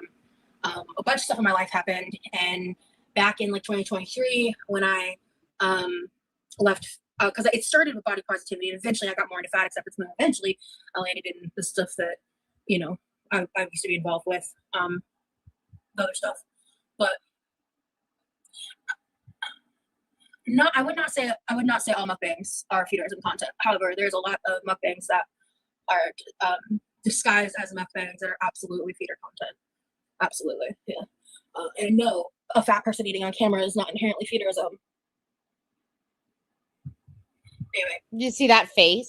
Oh Lord, she's so smart. But there's a lot. Hey, we're making a sandwich bread. Okay, oven's preheated. What time is it? 25 minutes. But to go back to the original point, I left fat acceptance and feederism and ultimately like body positivity communities, like all of it, back in 2023. Or I walked away from all of it. However, I will say when it comes to body positivity, I don't think there's anything inherently wrong with the general ideology and concept of body positivity. I have a lot of problems with the ways a lot of lines get so blurred between body positivity, fat acceptance, and all the like, and the way those things have been used. Because what I realized as I got older was, because I was like 22, 23 when I was in the height of all that. What I realized in these past few years was like, body positivity. So, yeah, that's been mentioned a bit. On Reddit, do they provide a clip of her saying it, or the mom saying it, or something like that? I haven't checked the Reddit threads. I don't recall her ever talking about it like that. I do recall her mom breaking her collarbone, but I do not recall anything about Rosie like punching her so that it broke. But if there's a clip or something, that'd be great. Activity ultimately started out as a movement for people who had like body disfigurements, like birth defects, things like that. And it really did get co-opted by fat people in a lot of ways. And I think being positive about your body and loving yourself, those are good, beautiful things that people should do. Like, I know she has talked about the mom breaking the collarbone, and I think we need to find a clip somehow of her talking about it. But the way that had kind of played out, and then ultimately like the capitalization and consumeristic ventures that came from people like Tess Holliday and Meghan Trainor and the like back when being body positive was the trendy thing, living through that period, like 2016 to 2018 roughly, I think it was annoying to live through. Like Meghan Trainor literally putting on a fat suit to cosplay being fat, to capitalize off of what was like trendy at the time, right? And among with other gross shit she said back then and all that. And then as you know, getting older too and looking back and also seeing the people who are currently in those spaces and how it's just turned into very self-centric content where it's much more about like the people who are making that kind of content. Rosie's not talking about self-centered content, is she?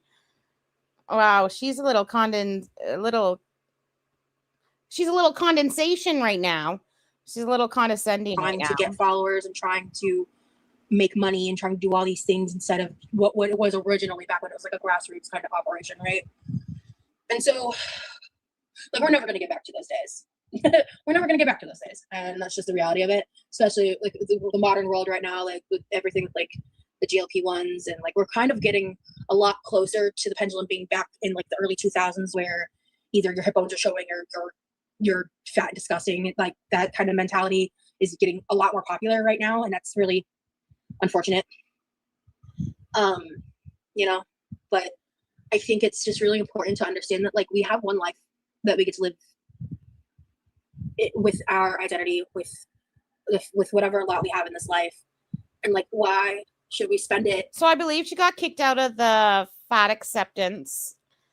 I'm not sure, was that when she had the fallout with Rain and was accusing Rain and Rain's partner of things, and she was just stirring shit up in the fat acceptance. Like she was trying to get everyone on her side, and she was trying to villainize quite a few people, not just Rain, but other people in the fat acceptance movement. And so she was escorted out, from what I remember.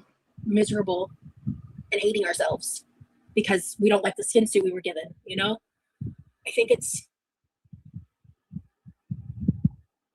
frustrating, like, I guess, to be someone like me, to be this size. And when I talk about body positivity and loving yourself and stuff like that, a lot of people try to cut me down for it, or, you know, make it about how I'm not healthy or things like that. And I think that regardless of whether you're healthy or not, you should love yourself. Hi, Candy.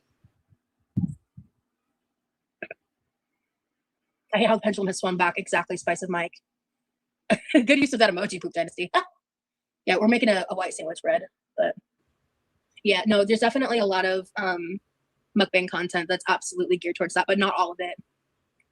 This is my first time watching your live stream. I saw a reaction video first. I just wanted to watch you as a person first before I judge.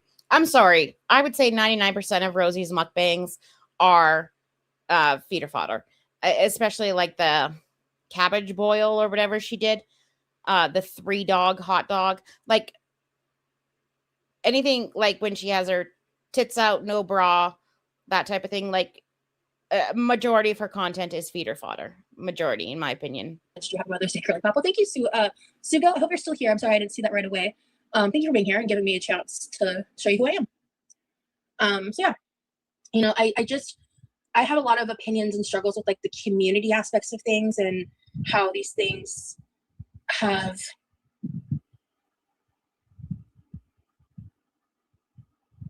played out over the years, because there used to be an actual like community. Now it's just, I think it's just also indicative of like where we're at as a country and in the world right now, is like everything is a commodity. Everything is based in consumerism and how we can capitalize off of it. And I mean, I'm sitting here on a monetized platform making money while live streaming, just living my life. So I have a hand in the game too. We all do. So I'm not gonna not acknowledge that, right? But like, it's just. You guys remember last Christmas, or not like this past Christmas, but the Christmas before, where she was paid like $500 to eat pie or something stupid, or 250 or 199. Like she was paid money to eat things. Do you guys remember that? I remember that. One of my biggest turnoffs about the body positive and fat acceptance community is how people are so comfortable demonizing people for weight loss. And like I once had a girl, in the past I had many girls come to me when I like publicly left and went through all that. But one girl specifically coming to me because she was terrified to announce to her platform that she was planning on trying to make lifestyle changes and that she didn't want to lose weight just to like get skinnier, but just to be healthy. Like all this stuff they have to say to justify to their audiences that are like, you know, they believe it's like they have to prove some kind of point by staying fat, or like if it's like cool for people to get tattoos or piercings and change and modify their bodies with surgeries in whatever ways. But if you get weight loss surgery or try to lose weight, like, you know, you fall into the propaganda or whatever. And it's like, that's radicalism. And I'm sick of all radicalism. Like I'm sick of all of it. And very much, yeah, into a cult mindset. I agree. Absolutely. As someone who like left Mormonism, yeah, like. Sorry, we just had to listen to this spot a little bit. But like what she's spewing is all just BS, but it's interesting. There's a lot of similarities in that. I really agree with that. The big people who get mad when people lose weight are just jealous. I think that's partially true. Yeah, I heard about Shay. That's very let's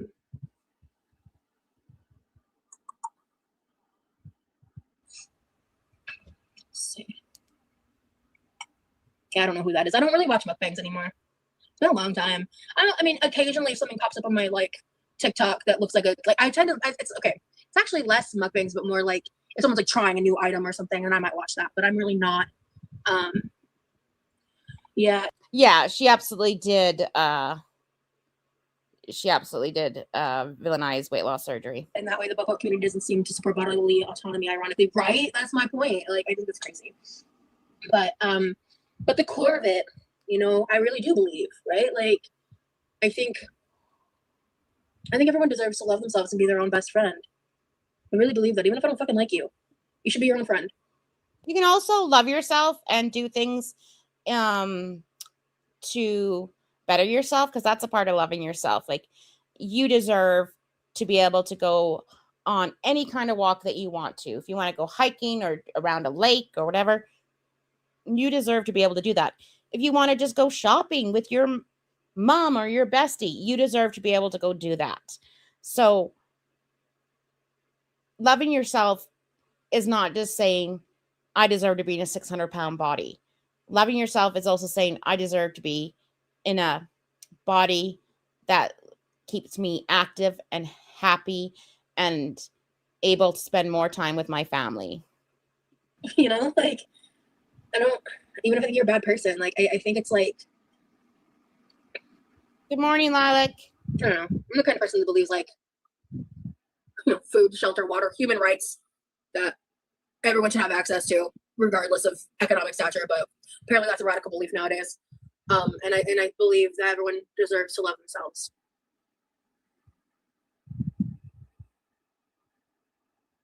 Unless you're like literally hurting other people or children or something, like literally everyone besides that. People should be able to exist as they are. Me being fat doesn't affect you in any way, you know? Literally.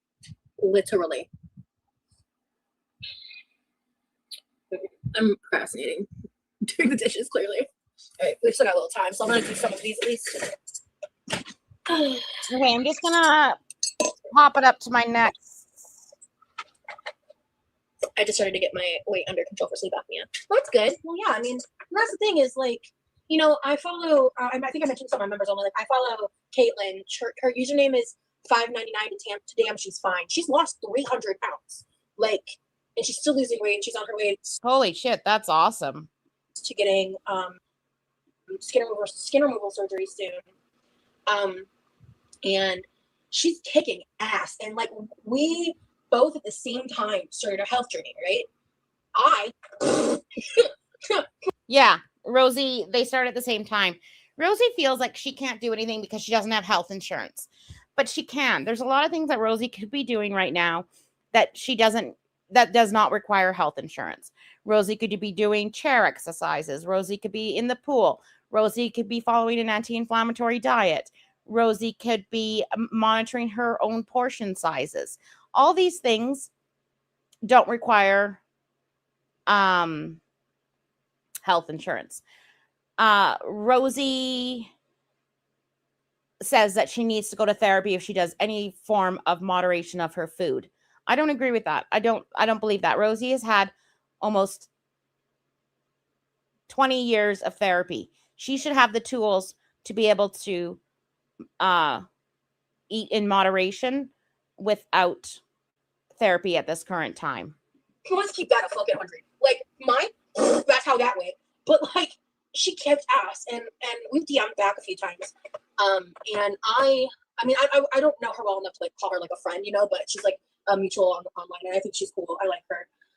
I like that she's upfront about who she is, and I've learned a lot from her about different things, and I really admire the fact that she's been able to turn her life around the way that she has. And I asked her a couple questions, and one time I even straight up told her, I was like, you know, I watch you, and I'm like, I don't feel jealous when I watch her, but I do sometimes sit there and I'm like, damn, like I'm just very aware of the differences, I guess, in our journey. And I talked to her a little bit about like the decision she made and how she felt about it, because I had different opinions from some of the things she did. And I've talked with her and a couple other people that have been kind of like opening my eyes to some things that I'm playing with. And I'm not even saying that Rosie needs to go like on an 1,800 calorie diet. Like even cutting her portions by a third, she would lose weight. If she ate whole foods, she would lose weight. If she even restricted carbs to just one meal, she would lose weight. All these things, she would lose weight. If she worked out in the pool 30 minutes or did some chair exercises, she would lose weight.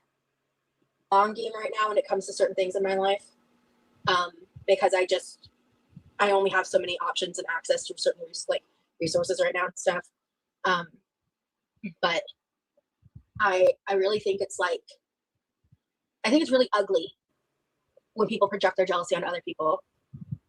What jealousy? Because I don't know if jealousy, I don't know if necessarily jealousy and envy are the same things, but it's like sometimes I'm like, man, like I wish that I had been able to figure it out like that. But at the end of the day, like we do have different lives and different abilities and different roadblocks, right? And it's not, comparison is the theft of joy, right? It's interesting that she calls it jealousy when a lot of people would call it inspiration. But but for her, she calls it jealousy. Because jealousy kind of puts it in that she had no hand in the matter. Whereas inspiration is like, Lord, she did it, I can do it. Whereas jealousy is like, ugh, I wish it was that easy for me, but I can't do it because of this and this and this and this and this. Like jealousy is taking zero accountability. Inspiration would be at least seeing that there could be some accountability. Right. So I try to remember those things and remember that everybody has like a different journey they have to take in this world, you know? She is terrified of losing weight. She relates her weight to her being beautiful. So if she loses weight, she will not be beautiful and quirky anymore. Like she is absolutely terrified that she would not be adored if she lost weight, that she would not get any attention if she lost weight. She would not be the main character if she lost weight. It comes down to self-control, which is the hardest thing to battle with. Yes and no. I think there's a lot more to it too, that it's not just self-control or self-discipline. It's also like what different issues people have, right? And like what is and isn't healed. And what is this bullshit? What is this bullshit she's spewing? So she's teaching her audience that if you have trauma, you can never have a goal. You can't do moderation. If you have chronic pain, you can't do moderation.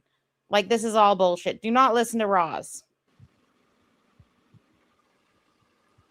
Like what different abilities people have based on like. And I don't know. Wouldn't getting out of this trap of this 600-pound body be more therapeutic to Roz than staying in it? Like she wants to heal from her childhood traumas. But her childhood traumas got her into this 600-pound body.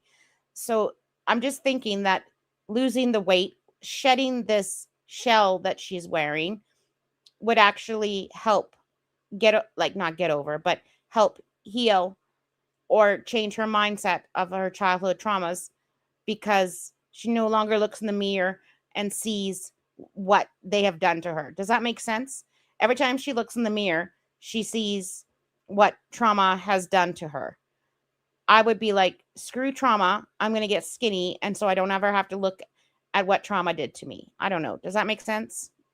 The different issues or disabilities or what have you that we struggle with, you know?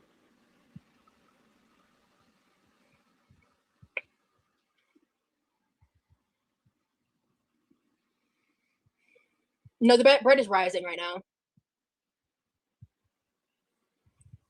Heck yeah, congratulations on 15 pounds down, Ebony. But yeah, like the whole time she's been going through. Exactly, Aries. When I was first dealing with my chronic pain, I lost 40 pounds and it helped immensely. And I, like in Canada, we got to see like pain doctor and a rheumatologist, but to see them is 9 months to a year and a half out. And then if you want an MRI, that's 9 months. So it took like 3 years to actually see a doctor after the MRIs and everything. So did I just sit around and wait in that 3 years until I got a diagnosis? No, I went on an anti-inflammatory diet. I lost 40 pounds, 35 pounds, 40 pounds. I got stronger. I did everything I could in that time frame. I just didn't wait for the doctor to tell me that I needed to lose weight. The whole time she's been going through her journey, I've been like rooting for her and supporting her. It's not when I see someone else has lost weight. And the very first thing that the rheumatologist will say to Rosie is that she needs to lose weight. Like that's the number one thing, whether it's an autoimmune, whether it's fibromyalgia, whether it's anything. The very first thing that they would tell her is to lose weight. I'm never like, ugh, like I've never had that reaction. I'm always happy for them because their success and their weight loss is not a reflection of my failures, right? Or like what I struggle with. Like they deserve to be celebrated and congratulated for their hard work. Just because I can't figure it out yet isn't like it isn't fair to them. Their success isn't about me, you know? And I think it's like it boggles my mind that people are like that. I lost weight because I got muscle rheumatism. I butchered that, sorry. And now I feel much better, so I'm glad for the hard work. But I know it's not easy to lose weight, and I hate the whole internet when people body shame. Yeah. I think some people aren't willing to recognize they're jealous because of their own egos. Yeah, I definitely think that's true. And like I said before, I had to start with like chair exercises and resistance bands because I could not put any weight on 2 legs for a very long time, like years. And within the last 2 years, like, of course, I've gotten better, of course. But like my muscle strength has increased. Like I remember doing the leg press and I started off with like 25 pounds and now I'm doing like, I think 172.5 was my last day that I did. I started off with 3 minutes on the exercise bike and now I'm doing 30. Like it takes time and you just have to work on it. Because to me, I don't know, jealousy is like just such an ugly emotion. I do everything I can to avoid the feelings of jealousy and to just dig deeper because it's like if you're jealous, there's a reason. There is something lying under the jealousy. So if I start to feel jealousy, I dig deeper and I get to the root of it. Because if you stay in that surface level of the jealousy, you're only going to hurt yourself and other people and your relationships with those people, whether it's your boyfriend, your girlfriend, your partner, your family member, your best friend, your someone you watch on social media, you know. So many things can make. And I've got like 5 weeks to my next surgery and I have to do a big push. I need to lose some weight and I need to get my mobility and my stamina increased. And I've got 5 weeks and I can make some sort of change that will benefit me post-surgery in that 5 weeks. Whether it's only 5 pounds, that will benefit me. Whether it's increasing my walking by a block, that's better. I have to do something. You guys might come on walks with me. Make it hard, but losing weight can help with so many of the same issues. Yeah, absolutely. Absolutely.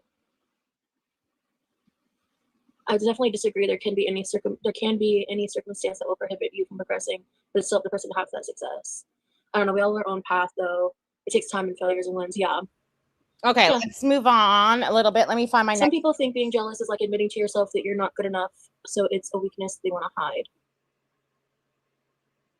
What is all this? What's Age, going on here? Mike. Okay, I'm gonna dig around and either. Actually, I think the bacon will be enough. so she was just talking about the person losing 300 pounds, and now she's going to be making bacon. Oh, good, Frosty. Yeah, we'll go for walks virtually. So now she's taking out the bread, and she's going to form it, and then I'm going to show you the proper way to do it. Enough time-consuming stuff. Once it's in the oven, well, no. I kind of been wanting to play with the curve life glue, but I don't know. I don't know if I want to do that today. I don't know if I want to do that today. Okay. Sorry, Rosie, not backing about more about getting to know your real self. Okay, I see, Wolf. Honestly, I genuinely was like not understanding the comment, so I wasn't sure what you were trying to say. So thank you for clarifying.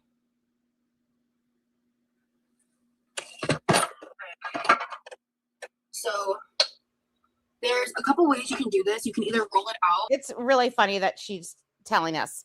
So look at this lump. Does this look like that nice pillowy, Play-Doh-y, booby dough that we saw with Bake with Jack?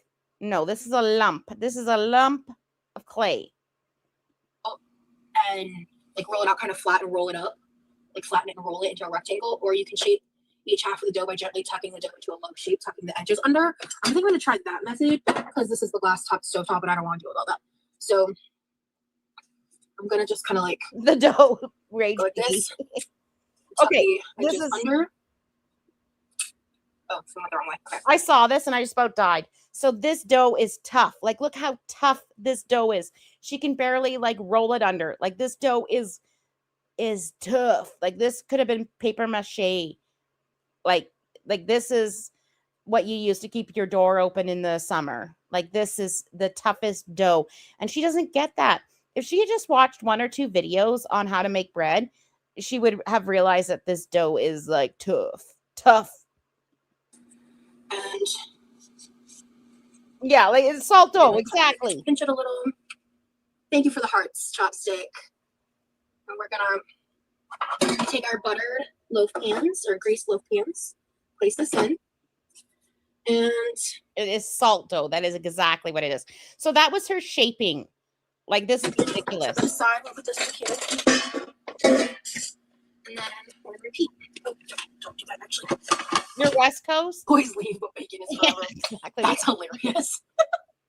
It is so funny.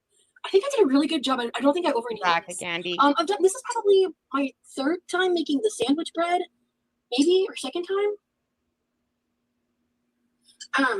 But she said that she didn't overneed it. I don't think she needed it enough. Like, I've made the rolls a couple times now. It's a similar recipe, same ingredients, different proportions. It's a milk bread, basically.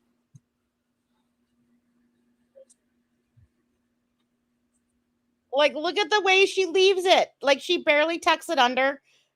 That looks like a little butt there, but like, this is the worst bread I've ever seen. So basically, and then again, so she thinks that she's forming it. The reason why the dough is formed like that is to cause tension, so that you get a nice, lots of airy bubbles inside, because it forms tension on the outside of the dough, and so that it will rise from the inside and rise up. But this is so bad. When you do this, when you roll it, there's always going to be like a pretty side and an ugly side. The ugly side always goes down. And your ugly side should not look like that. Like, that is ugly. That is the ugliest ugly side I've ever seen.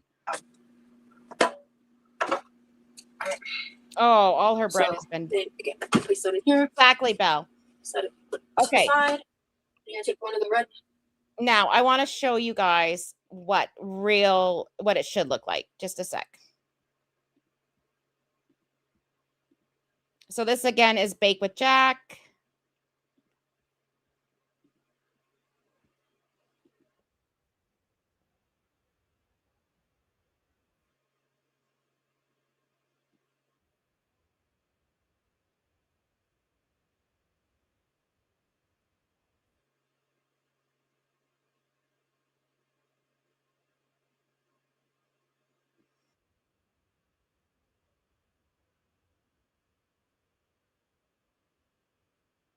See, look how soft his dough is. Like he can leave finger in. Oh, I'm not sharing it. Lord. If I push this down like this into the table with my fingers, it's going to spread into a circle. It's going to get bigger naturally. Don't feel like you're trying to push it away and push it out, because if you do that, it comes back and you get this crinkly stuff that looks a little bit weird.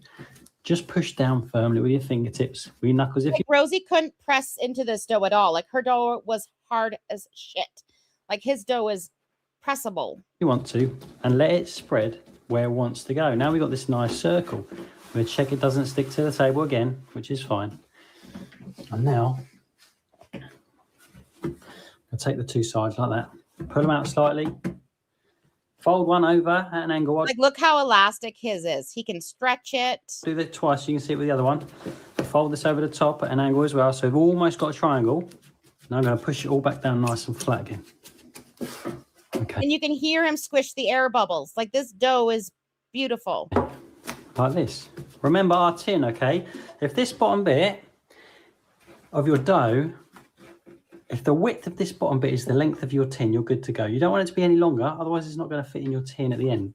In fact, if it's slightly shorter than your tin, that's even better. What we're going to do, push that down. We're going to roll it up nice and tight into a sausage. I did a video like he knows how when he's rolling, he's causing tension every time he folds it over. This before, quite a thorough one actually. If you want to check that out, you can.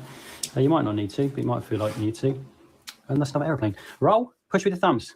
Roll, push, just to tighten up. Roll, push, roll, push, roll, push. Get to the end. Squeeze up that seam so it sticks to itself. Now we've got a definite seam here. That's the underside of our bread. And we've got a nice smooth top where the tension is. That's his ugly side. He's going to hold a nice shape. And we'll dust it all over now and on the ends, because that will help us so it doesn't stick to the tin. In it goes. Okay, one's in. Give it a little shaky. Beautiful. Beautiful. His dough is beautiful. Okay, I'm just going to go back to Rosie. Make sure I actually put it on the screen this time. Yep. Nice gluten. His looks fluffy. It's airy. It's beautiful. Cloth, Okay. or one of your cloths. Now I'm just going to Cover it. next note. Set it for 45 minutes. I did not take this into account.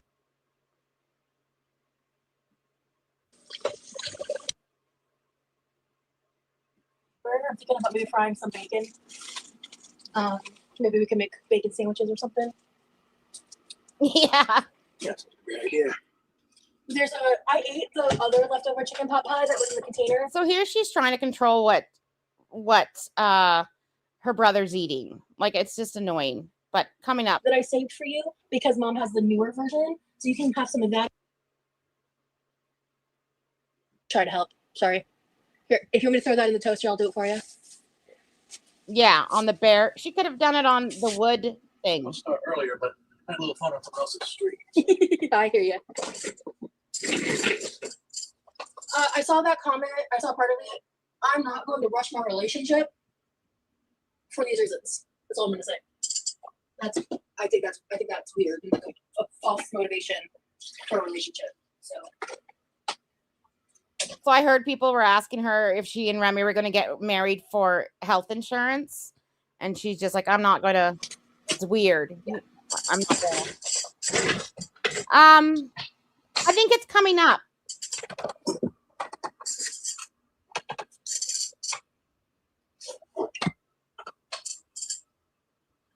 I don't want to sound rude when I say this, but I am just going to say it. It feels weird to me when people ask, like, when we're moving in together. Like, if is one thing, but like when people are like, why don't you move in now? Like, like I don't understand. It feels. And LaFay, we can always come back to parts I missed. I just said I have to go to work in about an hour, and I wanted to kind of get through the major parts of it. But we can always come back and watch it because it was a 4-hour stream. It was so long. But I really want to cover when her mom looks at the bread. I don't know if I'm overreacting by saying it feels a little invasive, but it does. And it's like no hate to anyone, because I think some people are doing it. I think some people are doing it. Some people are trolling, but I think some people, I would say, I would even go to start to say the majority, are doing it from a good place. So I don't know though. I don't understand it. Maybe I'm overthinking it. But, like, because like that's for us to figure out, you know.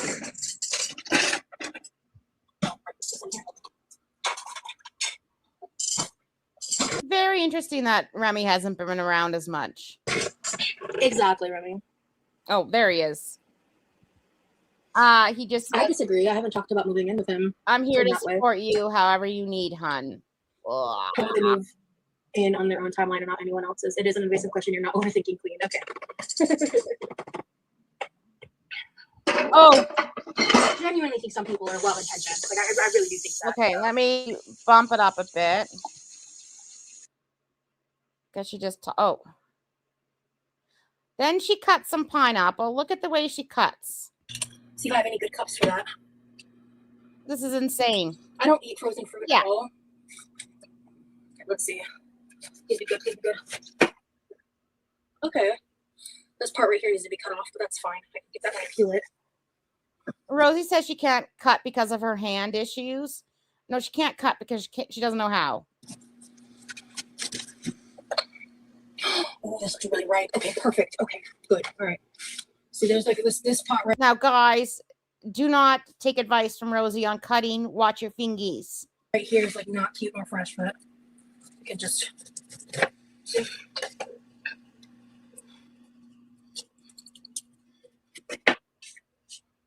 Anyway, she makes a disaster of the pineapple. Then she eats it. And then Mama Jean comes in. You are. About my dragonflies. I've kind of learned over the years. I can kind of gauge. Well, you. Yeah, you yeah. I did. saw that one. I was like, this is one she'll like. You nailed it. Thank Oh, you. and they have a little one here. Oh yeah, and like some looks like Oh, and dandelions. here too. Yeah, I love it. This is really long. yeah. You can read out loud if you want to, but you don't have to. Yeah, I didn't think it was necessary.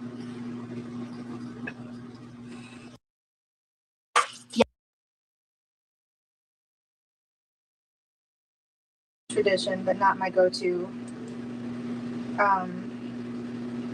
So yeah, they make very good breads and pastries, which is a problem because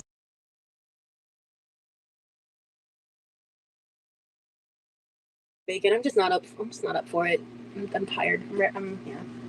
The same shit, different day, guys. Her mom was just talking about bread. But it's really funny when the bread actually comes out of the oven. Did you tell everybody you banished me to my room? Okay. Did you tell everybody? That's a little dramatic. Well, I did tell them that you guys came home unexpectedly, even though Levi had a good idea what was happening. He didn't text me to warn me. same thing happened to me. I texted him and I said, hey, things are slowing down. I could be done early if you can be done early. Next thing I know, I get a text, hey, I'm here. And I'm like, Oh, he was there to pick me up. And I was like, what? that's just how he is. One track mind. Oh, Yeah. yeah. So then they get home. They walk in the door. I hear them. I go, what? I get on your check because you were so confused. Plus, you're like, oh my gosh. I still open the door and I look at you and I go, you're not supposed to be home yet. Welcome home, Mom. Which is not the right thing to say when you see your mom for the first time on Mother's Day, to be fair. But I was just like, and then I like took a beat and I was like, wait, like rewind. Because like as you walked away, I looked at Levi and I was like, I texted you big nice, and he was laughing. No. And I was like about because I was laughing too. Look at me doing the same thing. Yeah. What are you doing here? He just decided to be spontaneous, which he never does. He never does that. So we were both kind of like, what? But you know, I didn't banish you. You said I can't be in the kitchen or in the house after 6 o'clock, so that you were starting at 6, and so I was outside. I think we had a conversation with very few words, and we both made a lot of assumptions. So that's why I had to bring my laptop in there so I could watch a show and not hear you because I hear you. Because I should have told you, like you could come out after 7. I forgot to tell you that, and then when you texted me, and you're like, "Can I come out of my room?" I was like, "Yeah, of course you can." I might have been asleep by then. Yeah. Just saying. Yeah, fair. Oh, Teakwood, thank you. What? Teakwood super chatted and said, "This is for Mama Jean's Dale." I'm dead. Yeah, banishment love. That's funny. Thank you, Teakwood. That's sweet. The word banish has strong connotations, mother. Well, that was my understanding. Not loud. Can you scooch a little so I can get the bread? That's so funny.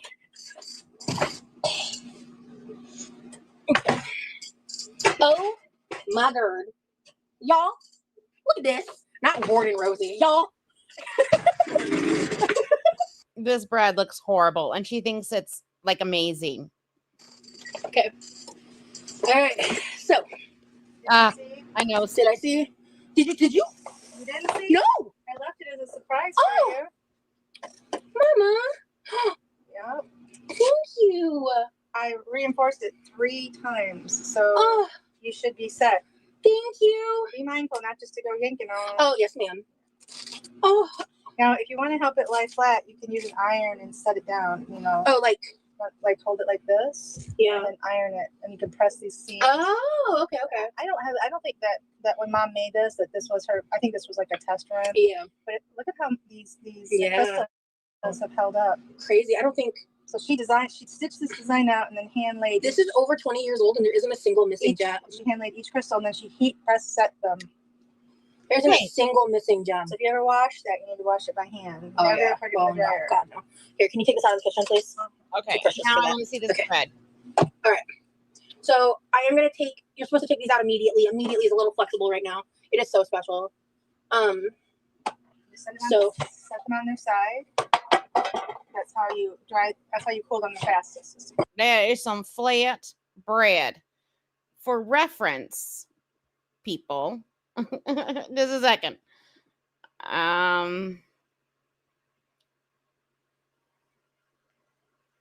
Let me just stop this for a second. For reference,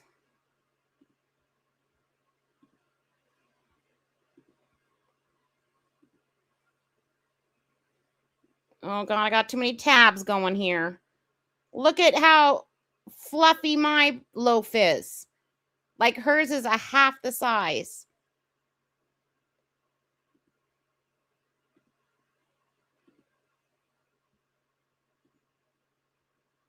Put them on their sides. Like this. Yep, just like that. That's how Brandy did it. That's how I was taught.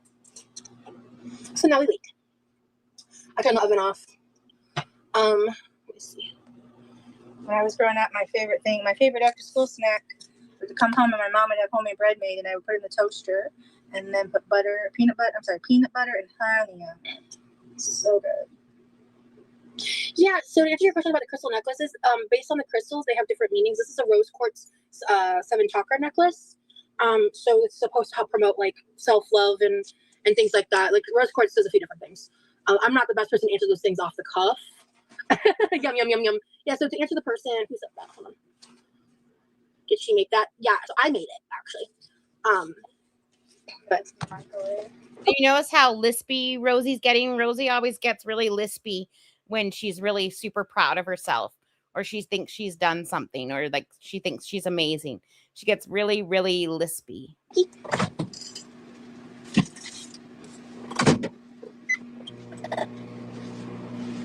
yeah, this bread came out great. I probably could have stood to either let it rise longer, which I did let it rise the whole time. Or what I think I might want to do is like double this recipe and like make 3 loaves out of it, and so they're bigger loaves because this feels really small for sandwich bread. Like look at how high it is. Well, can I make a suggestion? Yeah, of course. This house is freaking cold. Rosie, the amount of dough is not the problem. The amount of dough is not the problem. It's the fact that you didn't let any gluten form. You didn't have any tension to have like the air rise, the air bubbles. You didn't even test your gluten. Your dough was shit. You had way too much flour. The hydration was off and you didn't knead it enough.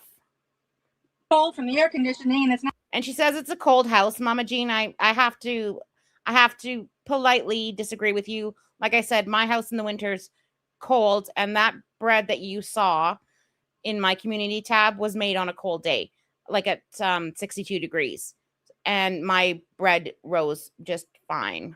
Not gonna rise bread. Well, to be fair, Yes, a warmer place does encourage rising better, but it's it can still be done in a cold house. Oven on. So every time I do anything with yeast, I take it out to the garage and put it on the washing machine and let the heat there help it raise. Because it's too cold in here to get a really good raise. Oh, I will say it actually rose really great in the bowl. Okay. But that's a good tip. So like when you put it in the loaf pan, you could have put it on a tray, take it out, set it on top of the dryer. Noted for future endeavors. Yeah. It's really hot in the garage. Oh my god, it's disgusting hot. It's actually a little too hot. Yeah. Mom knows best. Yes, she does. My mom used to make tons of homemade bread for the church for sacrament on Sundays for a while. She was pumping out loaves of bread. I forgot about that. Yeah, we would spend like a lot of time. I forgot about that. Yeah. It wasn't this recipe, it was a different recipe. Like if she just watched that one video, that Bake with Jack video, like she would realize that her bread does not look at all similar. Like she's done everything wrong. Because I don't think milk was involved. The milk bread is just like elite in my opinion. I'm gonna let this cool for a minute, but like I do want to cut into one of these loaves while it's still warm because I want to put butter and jam on it. She said the house was hot. I always do that. I always let myself break the rule with one of the loaves because you're not supposed to cut them hot, blah blah blah, whatever. But I want fresh hot bread. Fight me, I don't care. Do you have an extra outlet for my charger? Because I left my charger at work. Yeah, actually, you know the one you used for where is it? Right here. For the Thank you. Yeah, this is yours. Oh, thank you. I need that. Yeah. Warm Loaves was my nickname in high school. Mike. Like I've heard the term milk bread, but it's a different process than what she's doing. And like whatever, like what she did, I don't know what she did. Like her dough was way too dry, and it wasn't. She took no care of her dough. Look at that screenshot. Maybe I have to take that. Look at that pause game. And you can make it without milk and still get amazing results. Do you know what I mean? Like Rosie's just full of shit. Like dirty. Yeah. Stop, Rosie. Oh my goodness, that reminds me of when my grandma made homemade bread and I had her fresh butter. Oh, baby guy. She'd do every step from milking the cows, making the butter and cream. It was amazing. I want to make homemade butter soon. I just have to buy cream for that. Yeah, Japanese. Farmers. Oh my gosh. Yes. No, don't apologize. I thought it was funny. Yes.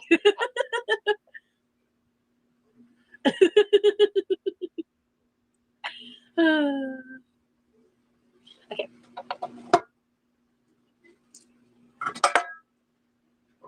Yeah, I've seen some videos on Japanese milk bread and it looks amazing. I think he was joking.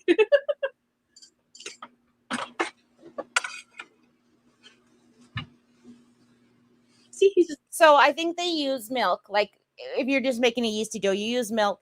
One for like the sugars help the yeast rise a little bit, and also the proteins in the milk help like the gluten formation to make it light and fluffy, like to get the air incorporated so it's nice and stretchy, and also the proteins in the milk I think help it brown a little bit better on the top. But hers are just flat. He's just rousing and tousing. Is that even a phrase? I don't know. It's not, but whatever. It is what it is.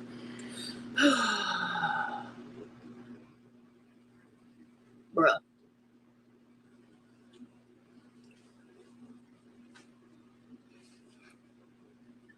We'll stick with that, Mike. Oh, you know what I need to make? Oh, I'll be right back.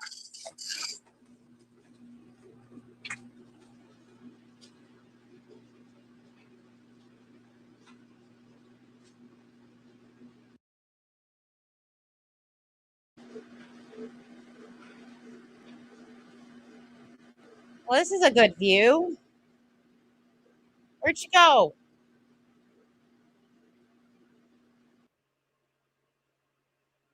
Yeah, flexing on these hoes over here. Yeah, so bread is breading. I'm gonna make a flavored water. Yeah, you guys are buffering because I was responding to my boyfriend. He's giving me an update. I'm running a lot later than I normally do, so he's just checking in.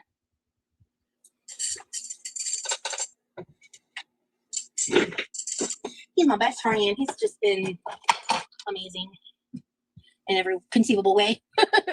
Oh shit. Ooh, I just almost put water everywhere. That would have sucked. Okay, I want water that tastes good. So we're not using cherry. I do need to start using the cherries though. Because like, ugh. The creaking of the chair is extremely worrying. Like extremely. Like that's an engineering issue. Like that chair is gonna give it. I'm gonna do my favorite strawberry raspberry. Yeah, I think I drank all the berry punches, which I also really like, but I was thinking to myself, I might really want my favorites later. I don't understand why people send messages and then immediately retract them. It's odd.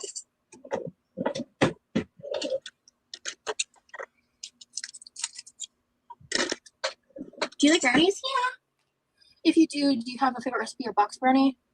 I don't really have a favorite recipe, no, not specifically. Okay, Rosie, come on. I want to cut into the bread. I want to talk about your 2 packets. I can't believe that. That's insane. It is not very cold. Okay. So, first things first.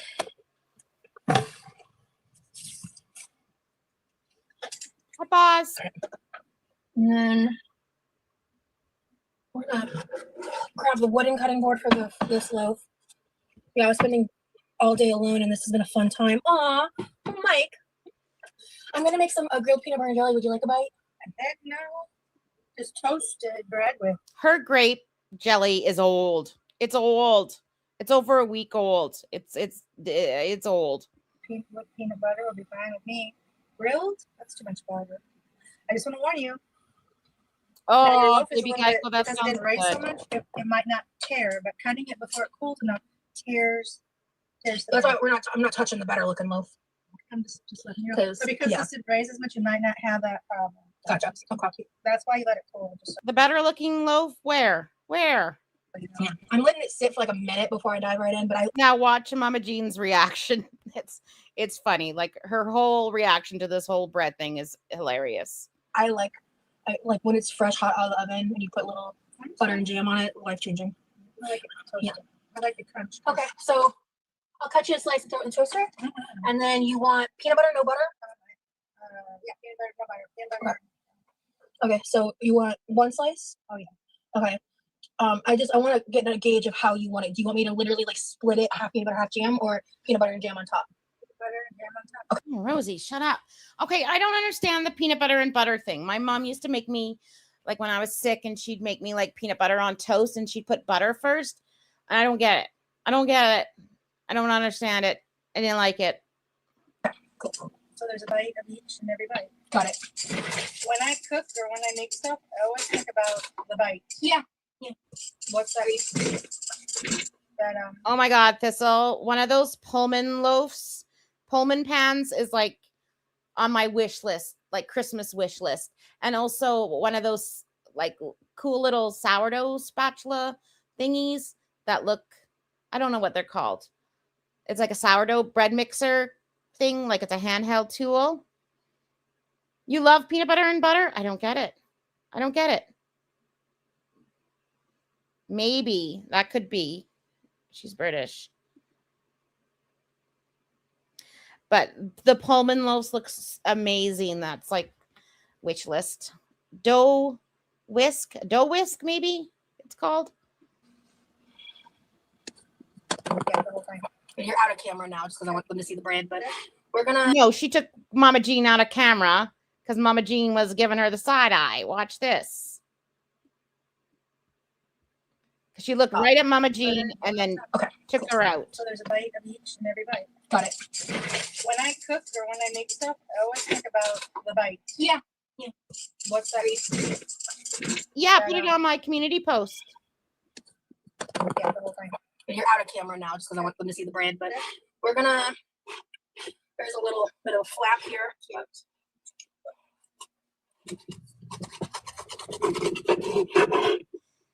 And when I was a kid, I used to go to my friend's house and their dad made the bread and he made half a loaf of brown, half a loaf of white, but they melded together. So on every piece you had half brown, half white. It was awesome.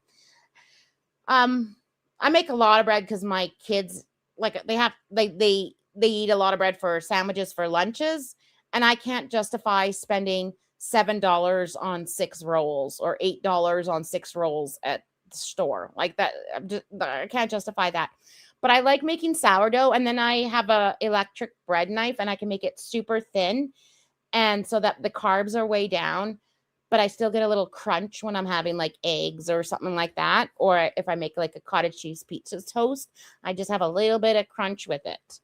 But I don't think I've had like a real sandwich in a long time. But my kids are buns eaters.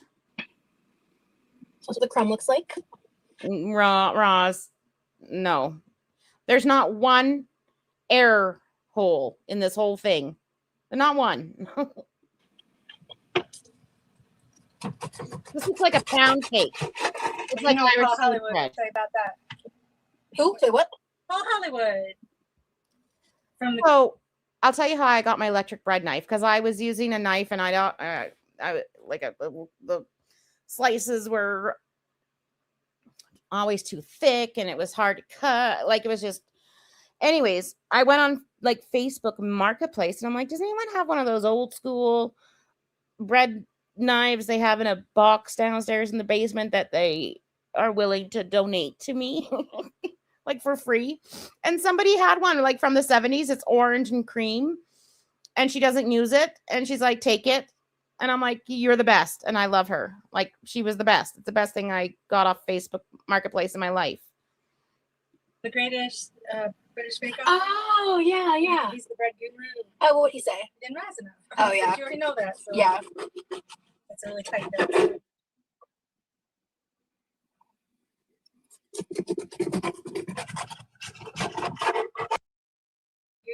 Oh, what would he say? Grilled? That's too much butter. Slice and throw it in the toaster. And then you want peanut butter, no butter? Yeah, peanut butter, no butter. Peanut butter. Okay, so you want one slice? Oh, yeah. Okay. I want to get a gauge of how you want it. Do you want me to literally like split it, half peanut butter, half jam, or peanut butter and jam on top? Peanut butter and jam on top. Okay, cool. So there's a bite of each in every bite. Got it. When I cook or when I make stuff, I always think about the bite. Yeah. What's that? That yeah, the whole thing. Yeah, she looked at her mom. Just because I want them to see the bread, but Did you see how she looked at her mom and then moved the camera? there's a little bit of a flap here. Like, look at that. She can even properly roll this bread. You should not have a crease like this on the top and side of your loaf. Like, she just took zero effort and care. Cute.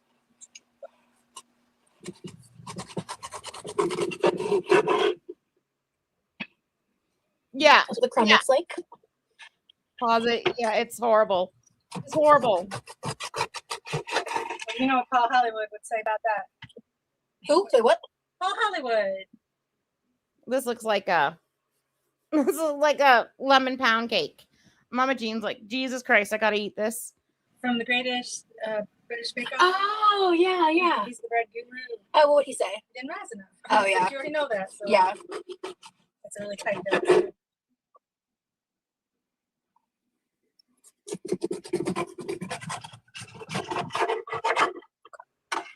See how it's starting to tear there? Honestly, when I made, like, sometimes my sour loaves don't come out. I overproof them or I underproof them. And even when they don't work out, it has never looked this horrible. It has never looked this horrible. Okay, so do you want this bigger slice? The bread is just standing on its own. This is the thickest, densest bread I've ever seen. This is like a biscuit bread or soda bread. Or you want this slice? Okay. Let's take that little part off. We pop it in there because of the burn. Take one part. Oh, thank you. I didn't see that. Oh God, dark. No, yeah, you need cold for that. Yeah, my mom loves the Great British Bake Off shows, like all the Bake Off shows. Yeah, my mom watches like a lot of Netflix and so she watches a lot of stuff I've never seen. Not the loaf flap. Spice and Mike, you're funny. Honey Bee, thank you so much for becoming a member, honey. This is Stonehenge. So that's good. So if my bread did this, I would turn it into like a bread pudding, perhaps, or croutons for the future. This would not go into my mouth. This is why Mama Jean wanted it toasted, because at least maybe that might help it a tiny bit. It'd be more like a really thick cracker. Gonna be for the sandwich. I'm just gonna make a little sandwich. I know, Jen. That I'm gonna make with just I just like to do this. I just like to take a piece. It is Or right. It is bread. I Yeah. don't care. Thank you. Yeah, sorry. Or even like maybe a French toast, but it wouldn't be like a fluffy French toast. Like this would be like the rock hard French toast, but you need to add moisture to this somehow. Gonna get to that in a minute. Apologies. Okay, so I want this with my homemade grape jam. He couldn't make a pie dough at all. A little bit of butter. Breadcrumbs, yes. Because jam and butter is a great combo. Just a little smear. Smear, if you will. And then my homemade grape jam, still golden out strong. That is so fucking gross. Look what's in this jar. This looks like moldy as shit. This is gross. Yeah. I'm actually gonna do this. I kind of want both, so I'm gonna do a little bit of this. Yes. She had to be in 2 hours in her room And for I a also grabbed. piece upon a. Well, no, I'm gonna use the strawberry on the grilled sandwich. Never mind. I'm gonna use this. Ooh. The grape So I jam. made this on members only. Oh. Oh no, it needs more. This is so gross, you guys. Oh, I can't look at that jar. Do not look at the jar. Do not look at the bread. Ugh. It's got to be toasted. And this bread, for having all that milk and butter, is not even got a good crust on it. Like it's not even a browned crust. Like the crust and the bread look the exact same color. Like there's so much wrong with this. Like crunch. Got it. Okay. So a Ugh. little jam, and yeah. So anyway, this is sugar, lemon, grapes. I cooked down for a while, Yeah, and then Psycho. after the fact, Perfect, yeah. I blended it with water, and I was worried it was gonna be too liquidy. But after refrigerating So it, gross. So gross. it's like a great texture. I actually really like the texture of it. I don't think we have Nutella. I don't know why the jam is that color. She made it out of, did she make it out of red grapes or green grapes? She made it herself. She cooked down a whole bunch of grapes, added like a whole bunch of sugar and probably Worcester sauce. I don't know. I don't know what this is. If we do, my brother has some, and I just. Ugh. Yeah, it's okay, Mom. We've got peanut butter and jam. I don't need Nutella. Yeah, you'll never catch me eating store-bought grape jam ever again. That's what I look strange. Yeah, I rarely Yeah, do the anyway. skins and all. This is just so good. Oh, red. Okay, good. Hey, Allie. It's crunchy. Okay. It's hard. The bread is so bad it won't even toast. You know it's a bad bread when you can't even toast it. Poor Mama Jean. Happy Mother's Day, Mother Jean. Mama Jean. You want peanut butter? Just a little butter. Oh. Just a little butter. Yes. Do you want to make it yourself? Or do you want me to? Because I was going to make it for you. Yep, you can go ahead and do the rest. Okay. Let me get you a clean knife so you don't. I can do it. So Rosie thinks Like a thin layer of peanut butter or thick? Rosie thinks this is her Mother's Day gift by putting the jam and the peanut butter on the bread. Like Mama Jean probably could have just done it because Rosie's asking 20 questions about putting peanut butter on a piece of bread. It's so bizarre. Mama Jean could have done it her way in like 30 seconds. In between? Okay. It is crunchy, so it's going to be a little thick. Oh, yeah, that's a little Yeah. That's good. And for the entire slice, yeah. Yeah. That's what I was thinking. 'Cause it's harder to spread crunchy, period. By nature of the peanuts. Yeah, she just put the grapes right into the pot, added sugar and probably water, and cooked it down. And this is what we got. Skins and all, like everything. People wonder where I get my particularness from. Yeah, she needs to. There you go. And spread that out. I love you, Mom. Well, your dad puts It like was a gift. quarter cup of jelly on I know. I was something. gonna start light. It's kind of hard to get in every bite with that amount. I Though. asked him if he wants some bread with his jelly. Are you sure you don't want more? I'll have to be mindful of the sugar. I know. Thank you. You're welcome. Hear that crunch? So Mama Jean barely cut into it. She's like, "You hear that crunch?" Mm-hmm. Oh yeah, I hear me too. This is the type of bread that you choke on. Like this is a bread that it's so dry that you're gonna choke on it. Good crunch. Hey, what up, Kenneth? Homemade bread. Yeah. Mm. I'm eating mine untoasted with a little butter and jam. Heaven. My mom toasted and put peanut butter. Well, a little butter, peanut butter, and jam on hers. But I'm eating this slice, and then I'm gonna make one grilled peanut butter and jelly for me. Mike, if you go to the corner, we can't hear you. Yeah, this bread is great. I love this bread recipe. And it's less laborious than the rolls because with the clover rolls, you have to individually roll all the little balls. And this one, you just have to shape 2 loaves. Rosie, my kids have been taught how to roll a ball properly, like for buns. It's not hard. It's not laborious. It's just, well, first of all, you need the proper dough. And then you just like flatten it a little bit, fold it into itself, and then do that little cupping action. It's not hard at all. The total prep time is about roughly 140 to 150 minutes. However, that translates like about 3 hours. A little under.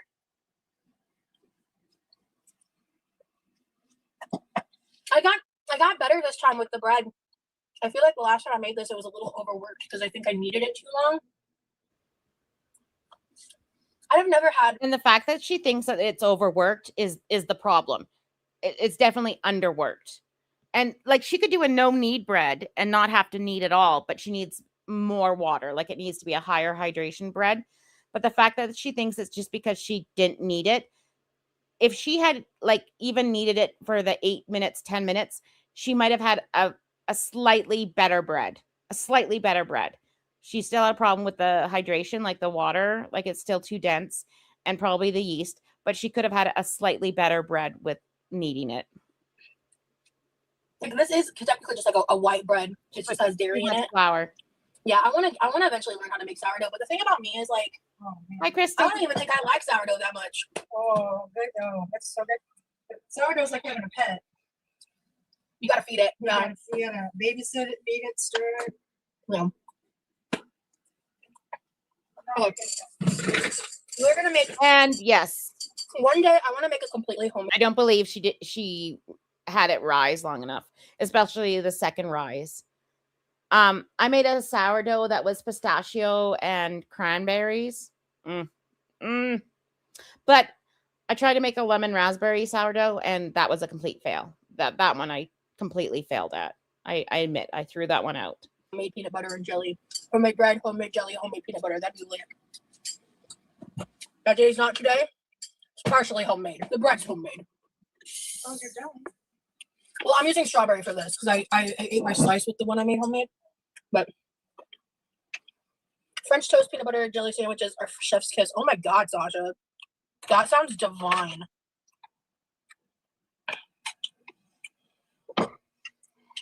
With syrup? I don't know. I might not eat it with syrup. I probably would just add a tiny bit of sugar into the eggs. Your dad would add sugar. Did she say Yeah. French toast? Yeah, French toast. Yeah, so it's like, it sounds like basically you make peanut butter and jelly and then you dip it in the egg batter and fry it. That's kind of what it sounds like to me. Well, your dad will take French toast and put peanut butter on it Yeah. and then syrup. I did do that sometimes as a kid, but I've just kind of learned I prefer it without the peanut butter. Yeah. It's good that way. A little more jam. Heat up the peanut butter and put it on the French toast. Yeah. To drizzle it, sure. But still, the peanut butter is just a very overpowering ingredient. And I love the simplicity of French toast and how delicious it is. Truly. Oh, that one sounds good too. That one sounds really good. I've made like a chocolate chip one for the boys. I have to work on my mix-ins. I got to watch a few more videos because sometimes my mix-ins don't look quite right. But that sounds divine. Now I'm going to have to work on my starter, y'all. Fuck, that was like 300 calories of peanut butter. No lie. Bro. I just came up with such a good idea for a stoner snack. And by adding only one ingredient to what I'm doing right now. I'm not doing it today, but I might do it in the future. So put the sandwich, you know, this is not rocket science, guys. You make peanut butter and jelly. And then you should already be preheating your stove cooktop, if you're good at what you do. Oh, this is dinner. For lunch. I don't know what I'm eating today. I haven't really had one meal today. So, this schedule is like, it's been worse. But it could be better. Ooh, yeah. An Elvis sandwich would be good. What? The Elvis sandwich, which I think is peanut butter, banana, and bacon. This is a thick sandwich. This is a thick sandwich. Oh my God. I choke.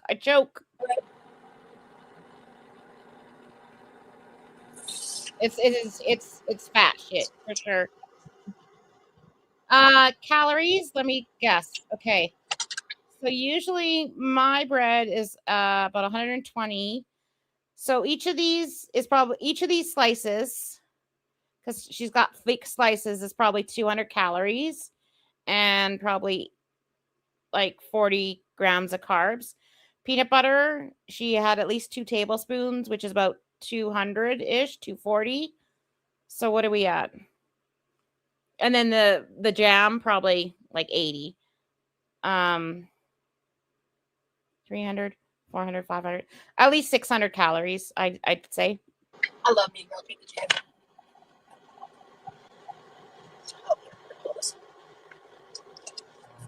I need to put the jam back up in the fridge in a minute.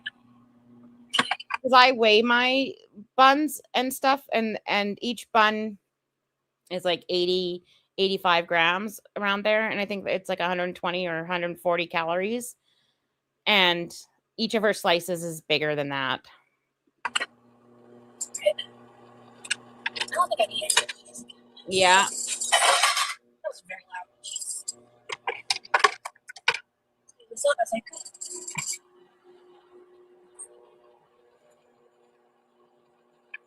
What's the general topic or discussion of this channel?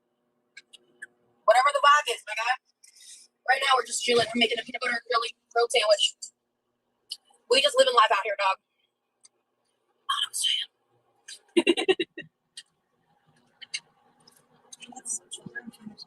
Oh, okay, yeah.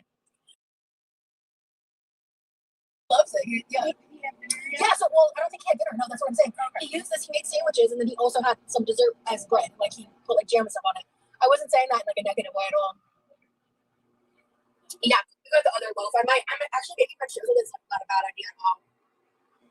I even have those farm fresh eggs I could use. Awesome, kidding. Yeah, we're just vibing. We just talk about whatever we feel like, you know. Yeah, I think I need to add the mix-ins with my stretch and folds, because I was adding the mix-ins when I was rolling up to form it before its final sit. And so I would just get like lines of mix-ins and it wasn't really well incorporated. So I think I need to do it with the stretch and folds. No pressure. Okay. All right, so I'm going to do this the easiest way possible.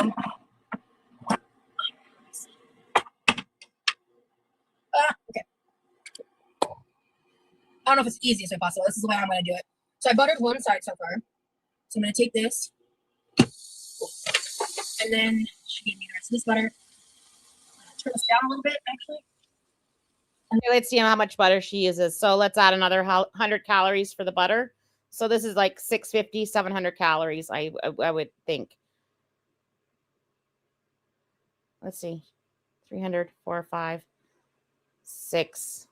Yeah, 650. And then our butter this side. Yeah, The other side cooks. cooks and eats. Rolls and cooks and eats. I'm actually half tempted to make grilled cheese too, but I don't know. Wait, do we have applesauce? Okay, then yeah, this is definitely, yeah, that's happening. Okay.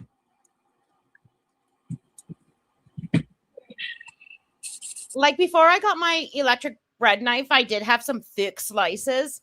But whenever I was like using it for sandwiches, the boys were using it for sandwiches for lunch, they would just take one slice and fold it in half. Or, you know, like we'd make one grilled cheese and cut it in half. And so it was just like a 300-calorie sandwich instead.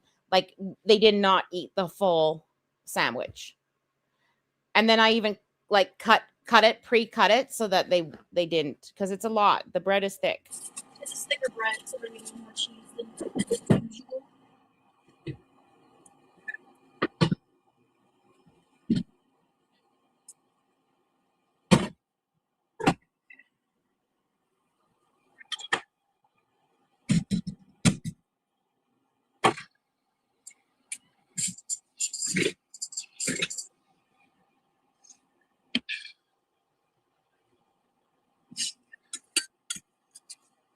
Oh shit. Damn, it's too hot. Damn it. That's not burnt. That's browner than I like it to be. Hello. I'm so glad I can be comfort content for you. That's such a huge compliment to me. Thank you. Guys, okay, I'm sorry. I'll get back to the comments in just a second. I don't want to burn this and I'm multitasking, which is never wise. There's also a really unfortunate split right here from the way I folded the dough. That's not. The last time she made bread, she ate the whole loaf on camera. I think Levi had a slice. Helping the fact that cut is hot. Okay. Here we go. All right, so first things first, I'm gonna check the sandwich real fast. Okay, all right, we're good. All right, give it a minute. Right. Okay, so we're gonna just butter. So what is she making now? This is how I make my Is she making a second sandwich, or is this for somebody else? grilled cheese normally. It's easier to do than like the peanut butter and jelly because peanut butter and jelly has a soft, Oh, baby guy, messy cool. filling versus just cheese I need to slices. visit you. So this is the way that makes the most sense to me. How I make my grilled cheese, not rocket science. Put it together. And I am going to do 2 slices because this bread's a bit thicker and crustier. When I use like regular store-bought sandwich bread, I always use 1 slice of cheese just because, well, actually, my favorite thing to do is use 1 slice of cheese and then I take another slice of cheese and I like break it into 4 pieces and make it around the crust so the center doesn't get too much cheese in it.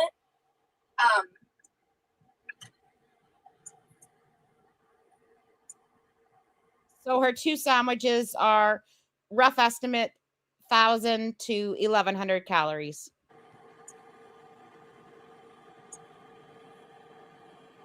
So it's all like goopy and weird.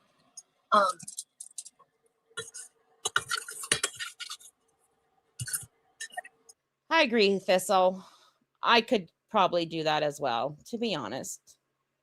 Like homemade fresh bread, yeah. Or like a specialty bakery bread, yeah. But I wouldn't put it on camera. This jam is going to be the death of me, to be honest. Baby Geico, you sound like a good cook.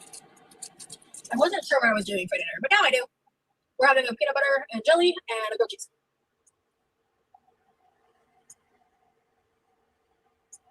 We have a bakery in town that makes amazing bread, amazing sourdough, which like, and then that kind of, I'm like, but it was like $7 or $8 a loaf, and so they inspired me to learn. Brother's like gaming right now, so that's why I'm not making him anything. He's busy. If you guys want to go say hi to my brother, he's currently streaming on @hypocrite_dragon over on Twitch.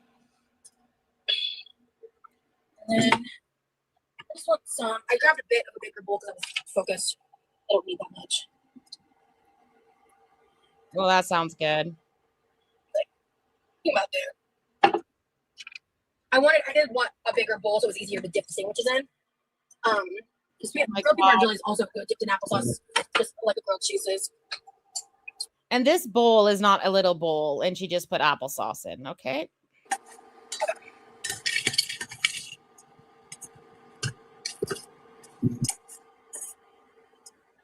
So when Rosie says things like, I only had a sandwich for lunch, or I just had one or two sandwiches for lunch. Like most people think, oh, 500 calories. But in Rosie's case, it's like 1,000 calories. And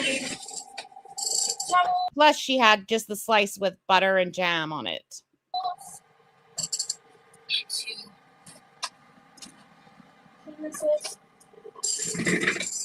She's not here for much longer, unfortunately. And actually, she's going pretty soon to travel somewhere. Then she'll be back for a very short period of time.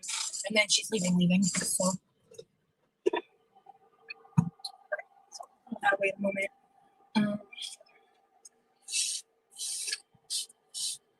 And I'm just gonna eat off the cutting board. Like, why waste a plate?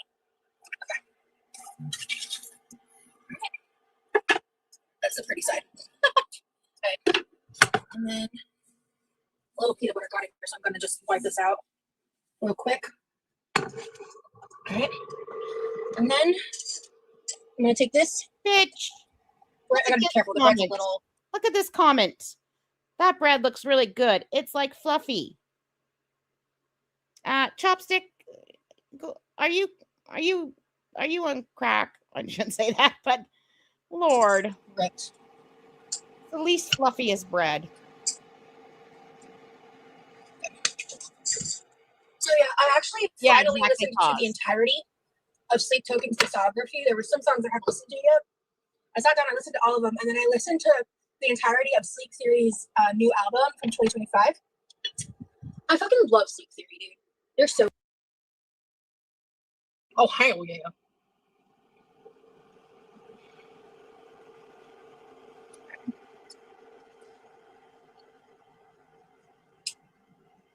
Guys, this is not feeder fodder. This is just a girl having her grilled cheese on live. This is not a mukbang. It's not feeder fodder. This looks really gross.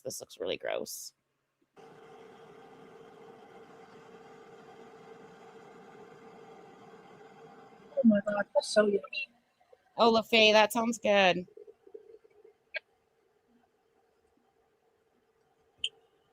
I know, pause. It's getting closer to us. Hit the like. Hit the like and subscribe, or the grape jelly jar will haunt your dreams.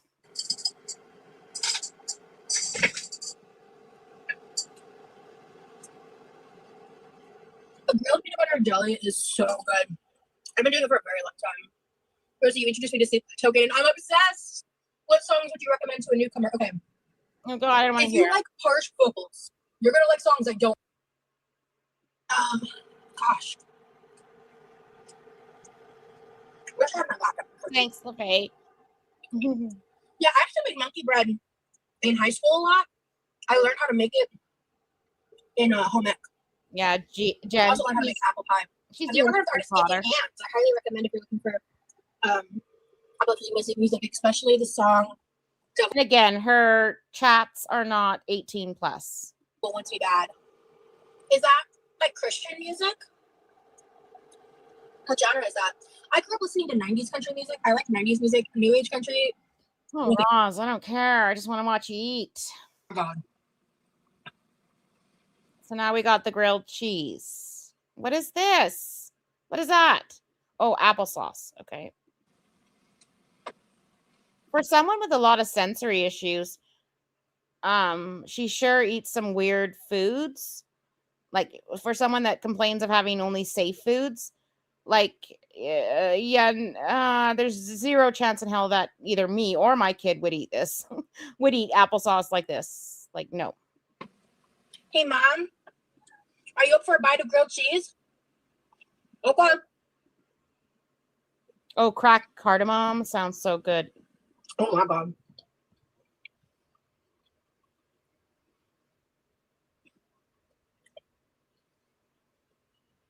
Shut up. How can she say that this is not feeder fodder? Like how can she look herself in the face and say that this is not feeder fodder? Or a mukbang. Like she says that this isn't a mukbang either. How? I don't get it.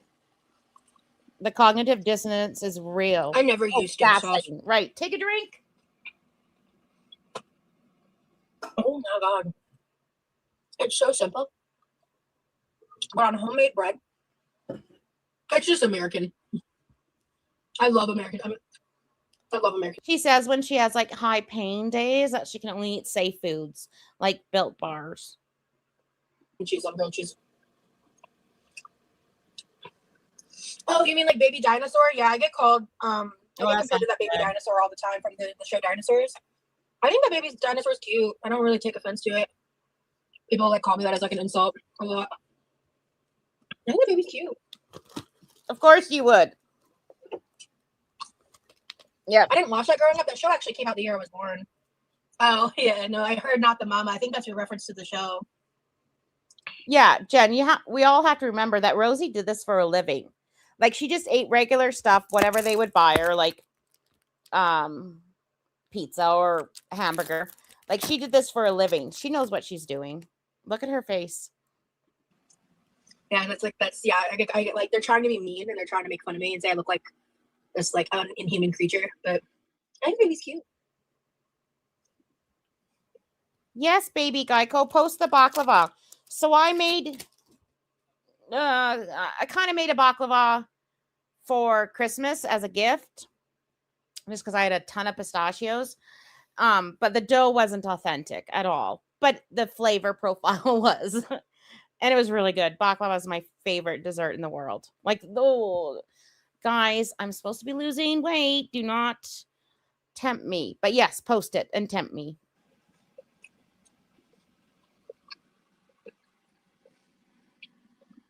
I know they have malicious intention, but I'm not sure. Not you, Ebony. I'm talking about the people that do that. Yeah, I never saw the show, surprisingly. Like, it did come out the year I was born, like I said. It's just funny. I was a baby when Baby Dinosaur was a baby. I made that correlation because I looked up the show when I saw like the 8th comparison of me to that at one point. I was like, let me just look into this. And I learned a little bit more about it, and I was like, well, I'm not offended.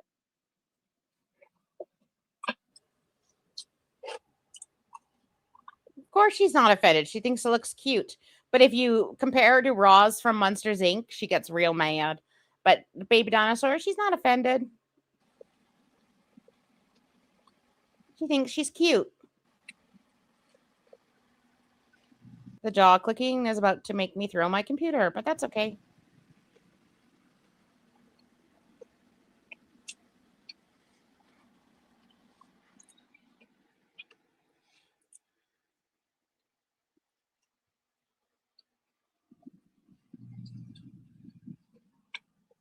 This is so good. I'm barely talking right now. Yeah, you're barely talking because you have to do like your Fifi stuff. Oh my god. Yeah, have you ever had grapes starting to go back? She's just so smug and performative and condescending. Like, this is why we don't like her. We don't like her just because she's 600 pounds. We don't like her because of this. Like, of who she is. Ugh. Like, she absolutely knows what she's doing. She's got the pinky out. Oh my god. Bad guys, just a little sugar. If you have some citrus, throw it in. Cook it way down. I'd recommend maybe adding a little bit of water, because without the water, it was too sweet. It was too much. Like it tasted too much. Like a little bit of water, like really helped. Like, and I mean like a little bit, like a splash. I did that after the fact. If you do it in the beginning, you might want a little more water because it will cook out and not evaporate. Because anytime you make those cooked fruits, jams, compotes, what have you, I want Mama Jean to make a loaf of bread now. gotta cook it for like at least 20 to 30 minutes. You know. I'm going to refrain from making another grilled cheese because I don't need that much. This is so good.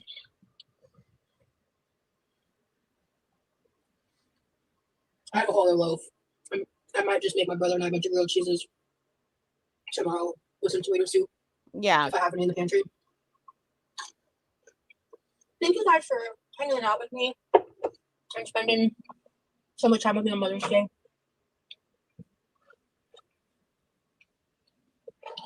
And helping me help make something for my mama. thick slices of this super dense bread. 5. I appreciate you guys a lot.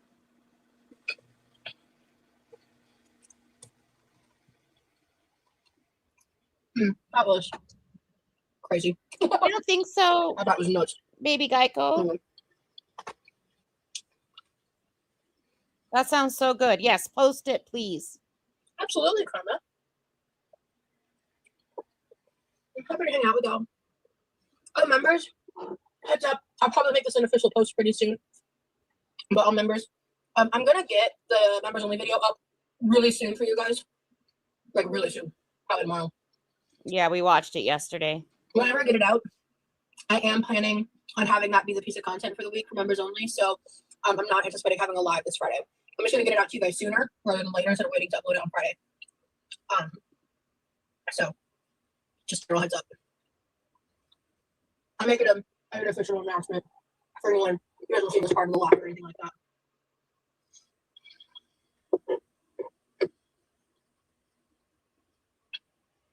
What is pawpaw jam? I've never heard of pawpaws. I used to make Saskatoon, like a Saskatoon jam.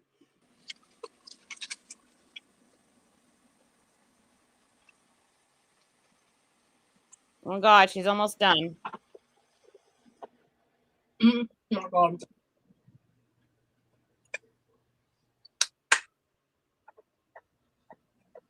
If I find this exact recipe online, I'll update my description or like make a post on my community tab or both. If I can find this recipe online, I'll share with you guys. It's just bread, Rosie. It's just regular bread. I have it from a cookbook from my childhood. It's just regular bread. Jesus fucking Christ.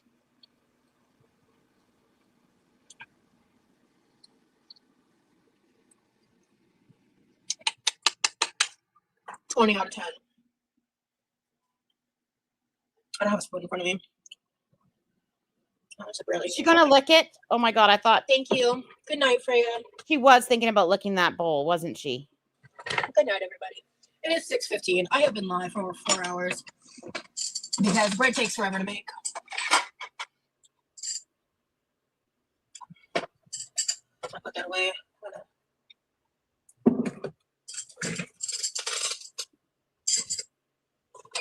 I gotta collect all these different dish towels and throw them out there. Oh, cool. Trash. Alright, I need to put those in a. I need to put this bread up. Let's grab a storage bag. Rock it up a little bit. More probably.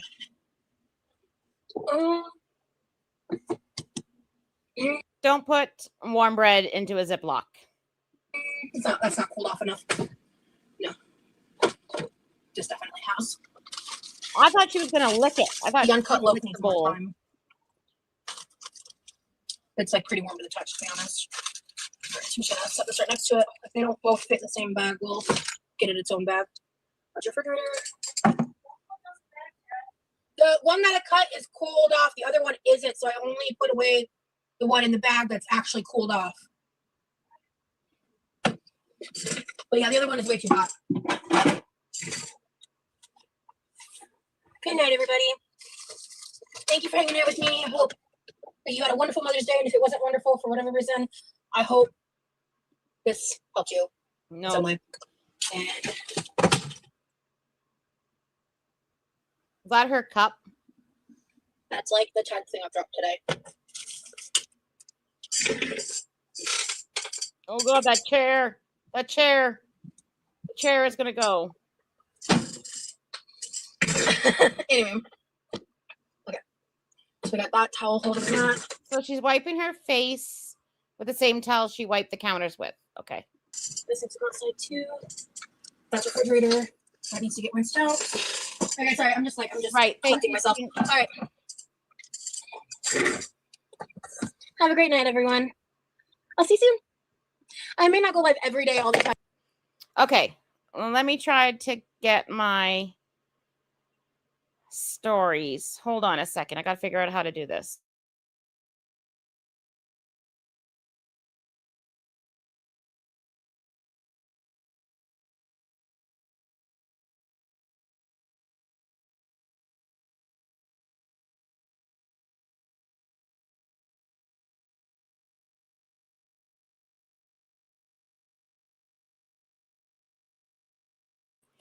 I might have to do IG stories after because my airdrop is not working.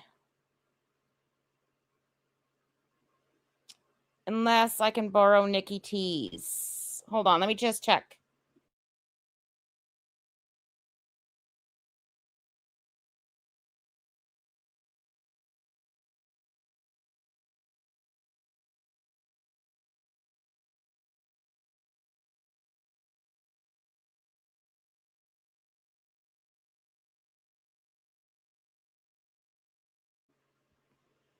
Okay, it isn't working.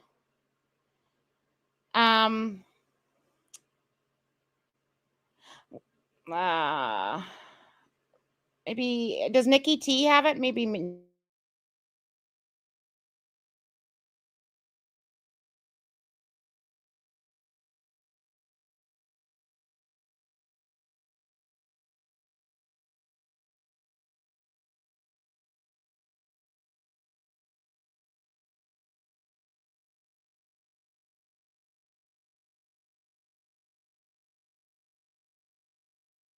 Okay, I found it. This is from Nikki T. For a second. My pain today is hell. And I'm sad and I'm tired. I'm so frustrated that I don't have access to healthcare because I don't know exactly what's wrong. So I just want to comment on this. And I kind of mentioned it earlier, like how when I was, before I got diagnosed with chronic pain, that it was like a good almost year and a half to maybe 2 years before I finally got a diagnosis. By the time you get your referral, it's 9 months. And then you have to get this done. It's another 9 months. But it didn't stop me from doing the things I needed to do. So I lost some weight. I worked on my cardiovascular health. I tried an anti-inflammatory diet. I tried to remove things in my diet that were inflammatory, like meats and oils and dairy. I took over-the-counter medication for pain regularly and according to the proper dose. There's lots of things that she could do. She could be in that pool every day, but instead she's blaming healthcare. And my symptoms are getting worse for longer periods. And was this the day after she ate half a loaf of bread? And what the doctor is going to tell her to do is to lose weight. That is what they are going to tell her to do. Of time. And I'm just sad.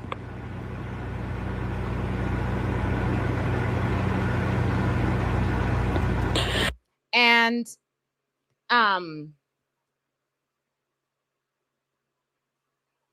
so there are some off-label uses for some medications that can help with chronic pain.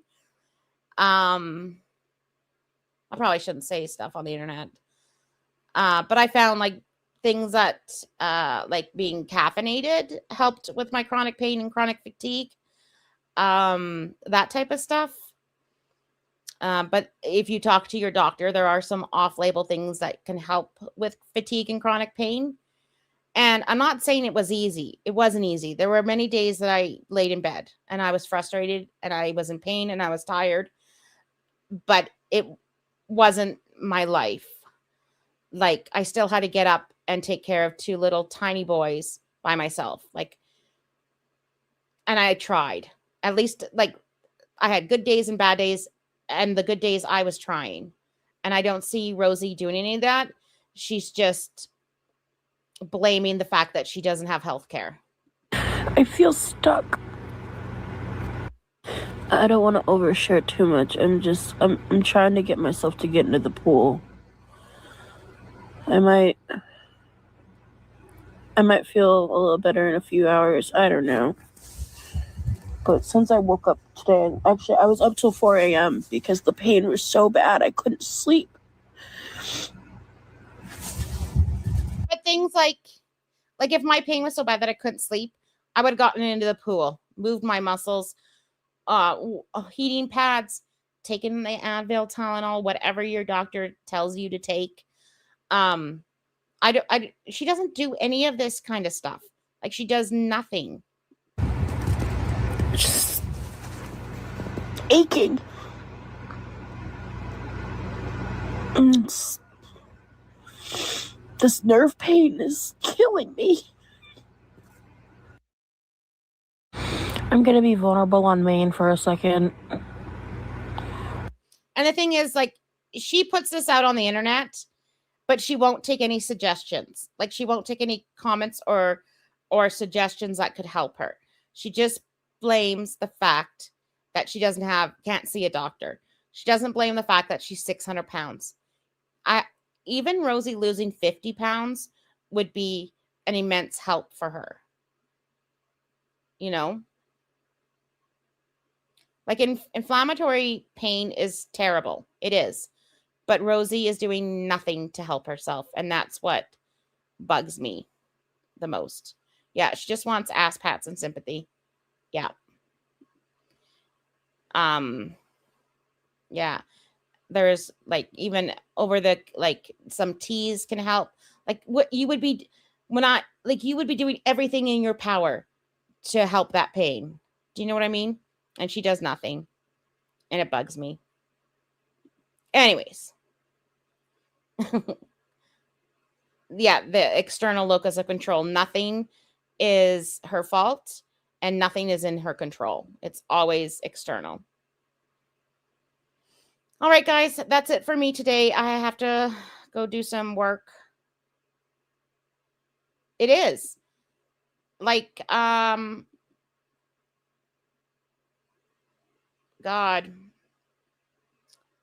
Yeah. Even being like 40, 50 pounds, losing that much can help her. Yeah. Her main diet is sugar, dairy, carbs, cheese, all inflammatory. All right, guys, thank you so much for hanging out. I hope you guys learned something, some bread making stuff. I'll try to do a video. I got to figure out how to do it properly. And I got to do some trials with the air fryer cooking and stuff, but it supposedly works the same, but I'll try to put out a bread video. But thanks for joining me. That was fun. And I appreciate all of you being here and all the comments and all the likes and just being part of this community. I really appreciate it. Oh, you make soap too, Baby Geico? I made soap too. I love making soap. Well, everybody stay safe and have a great week. It's Tuesday already. All right, and I'll talk to you soon. Bye.